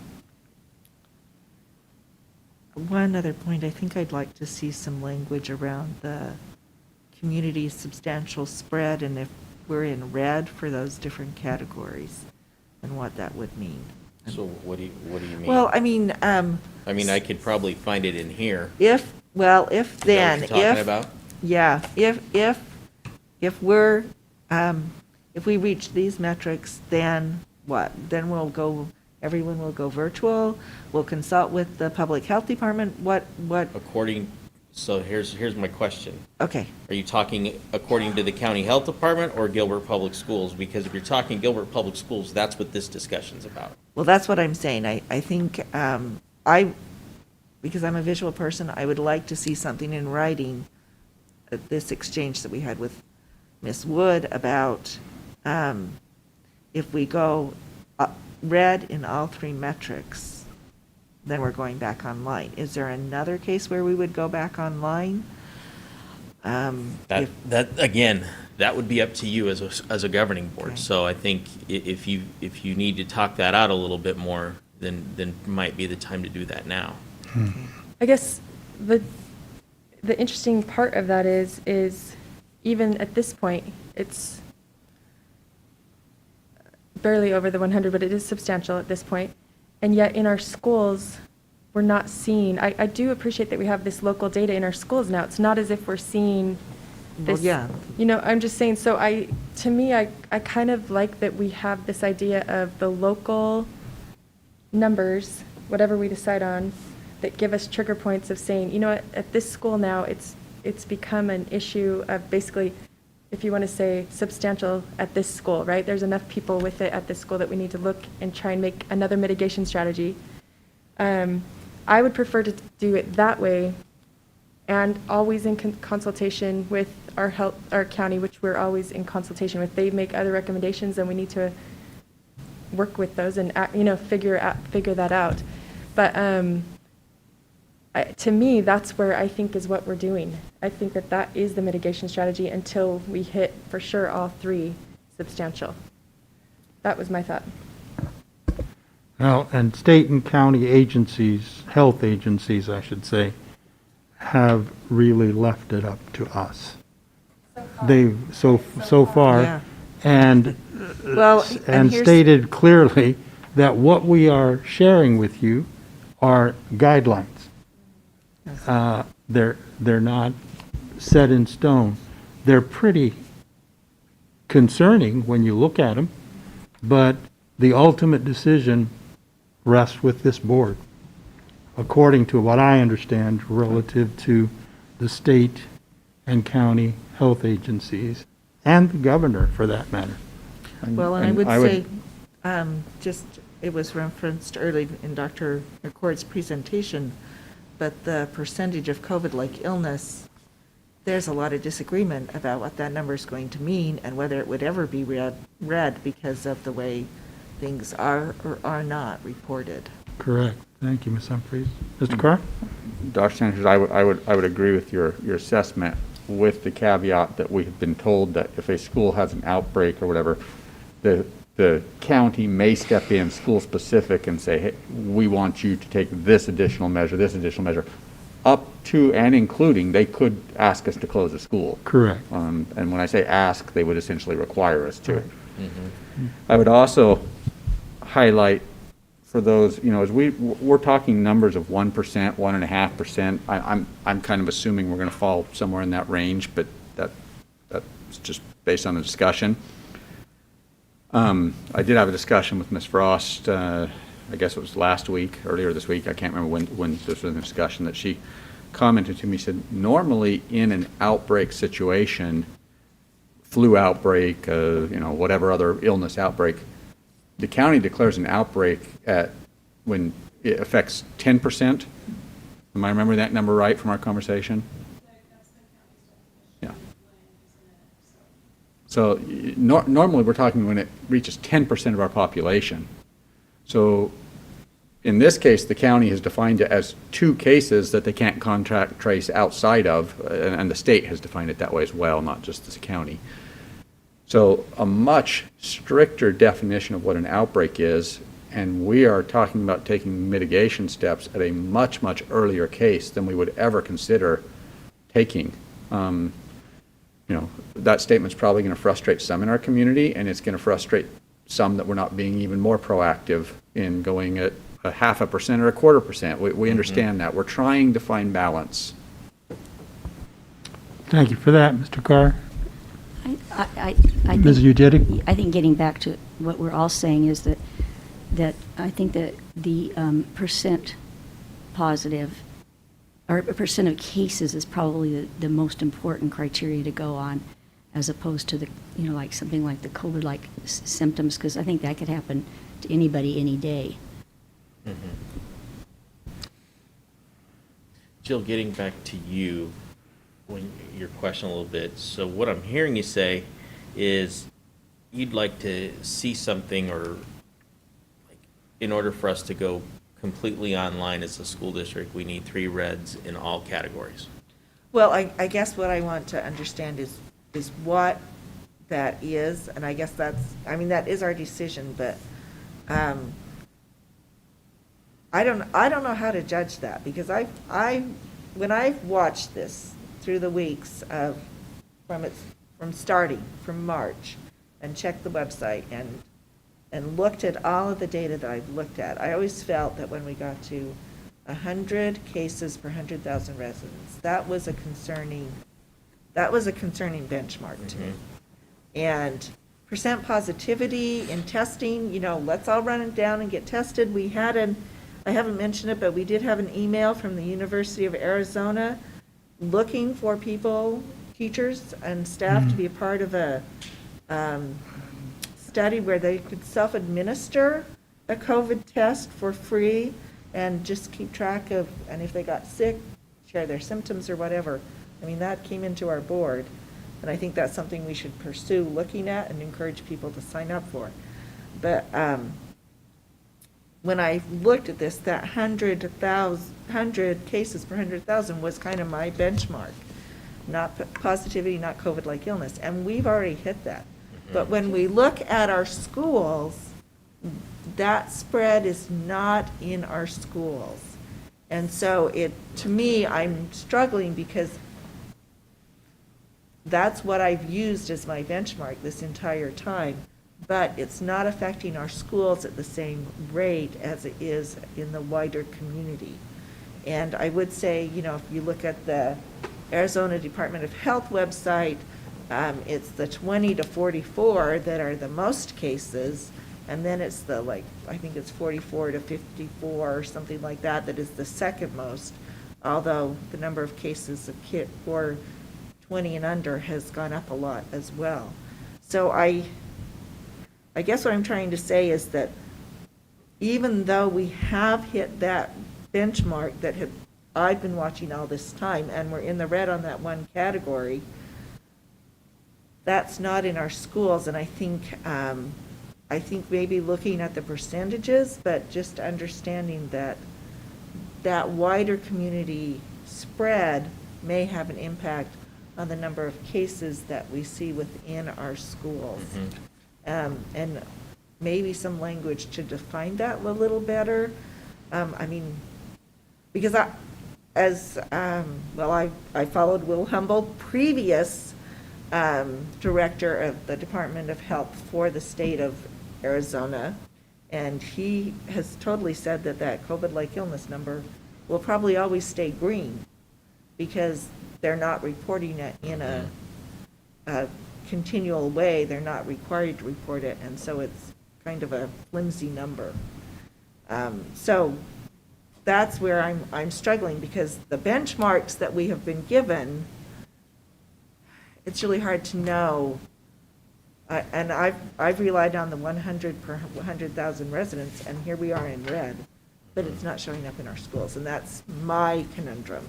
Right. So I guess to me, I would, and maybe I need to go home and think about it for a while, but Oh, you're good. to come up with wording or an understanding of where do we get with that cases per 100,000? When does that get sufficient that we say, okay, now it's a concern to our schools?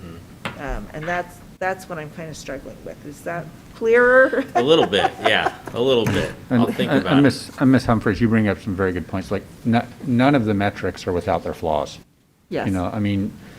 Percent positivity, it's a self-selected group who's going and getting tested. It doesn't necessarily represent the population at large. It represents, generally, is skewed towards those who are feeling symptoms, so they're going and getting tested.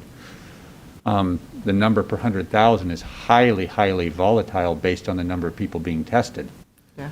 So if our, even holding our percent positivity equal, if the number of people getting tested doubles, then that number doubles.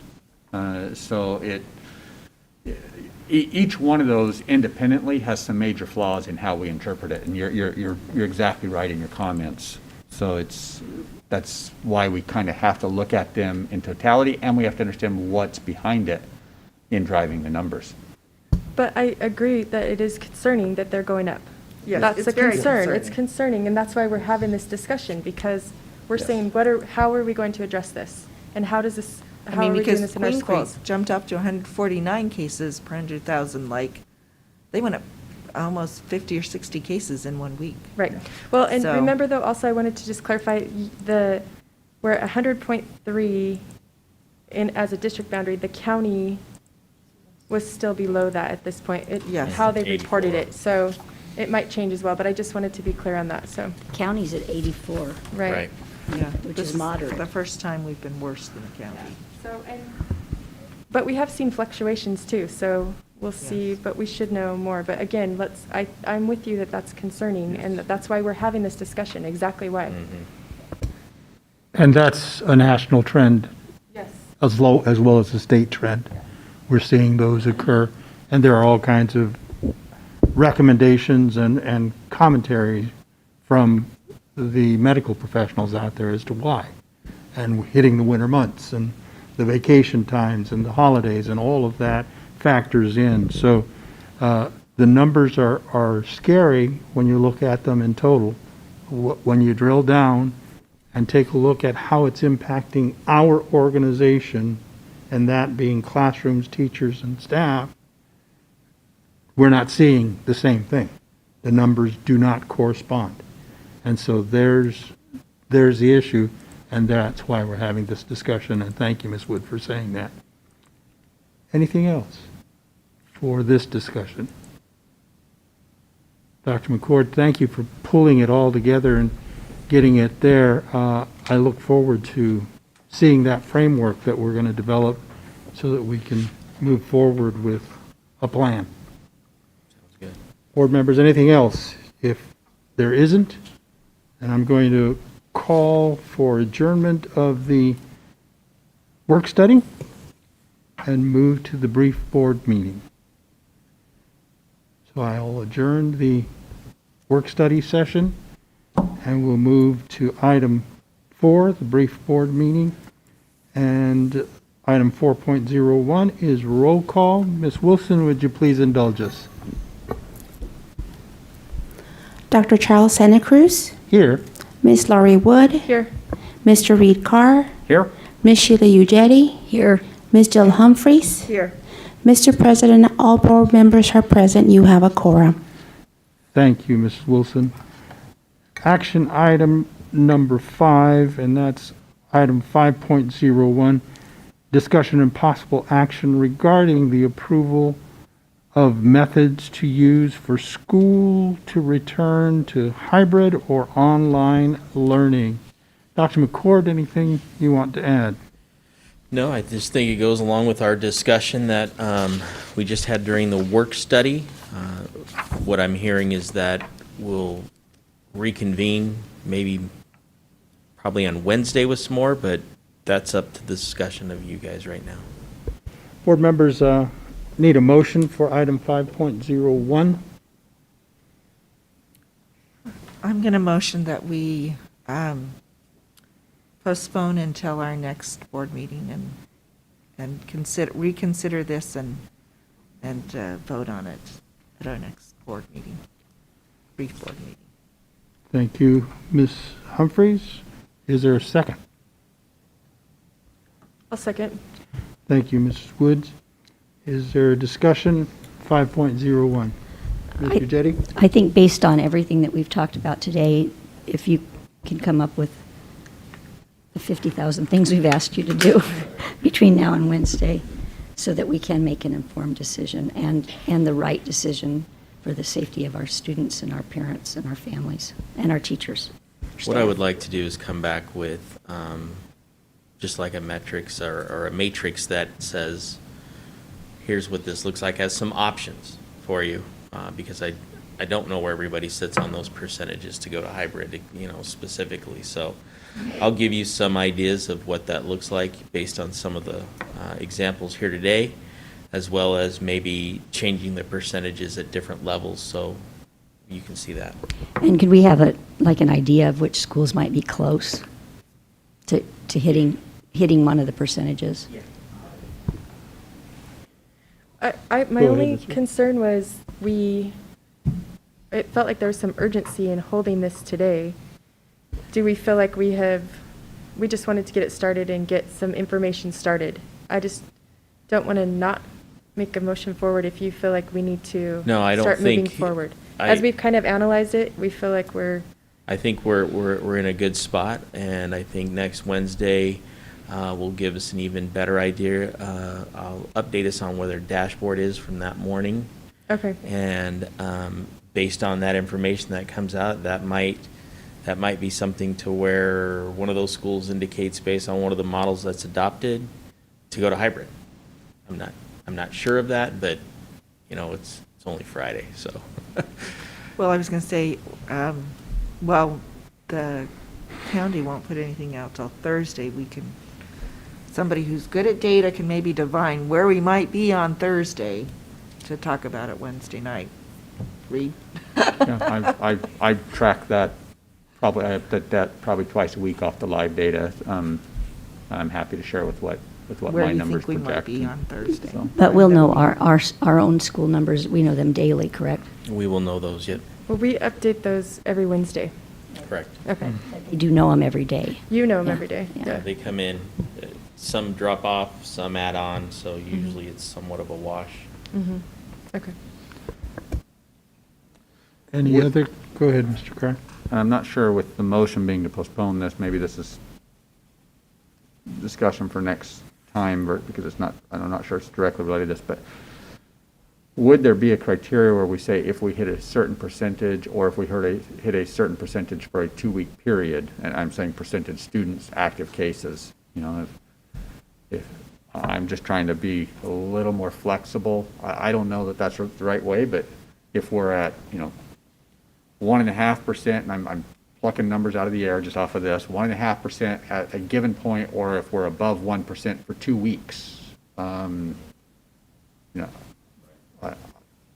don't know what the right answer is. I don't know that any of us know that there is a right answer, but I wouldn't be adverse to even some suggestions like that.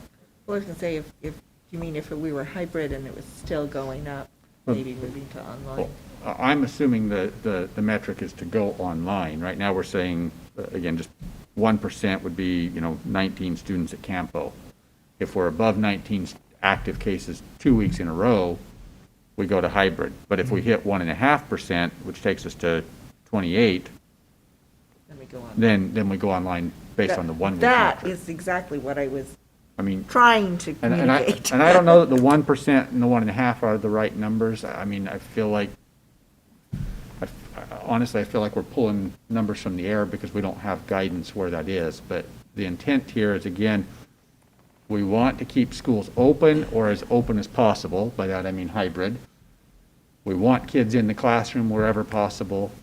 And again, I would agree with Ms. Humphreys, those may be different numbers at a high school level because of the potential of spread than it is at an elementary. But just some ideas as we formulate a recommendation that I'm sure we'll then throw darts at that recommendation come Wednesday. Yeah. And it'll give you an opportunity, at least in your head, craft the language for a motion for next Wednesday, given the fact that when we crafted our original motion, that took us 4 hours. So, It got better, though. It did get better got over better. time. I wouldn't know I voted against it. well, it was an active lesson in democracy, for sure.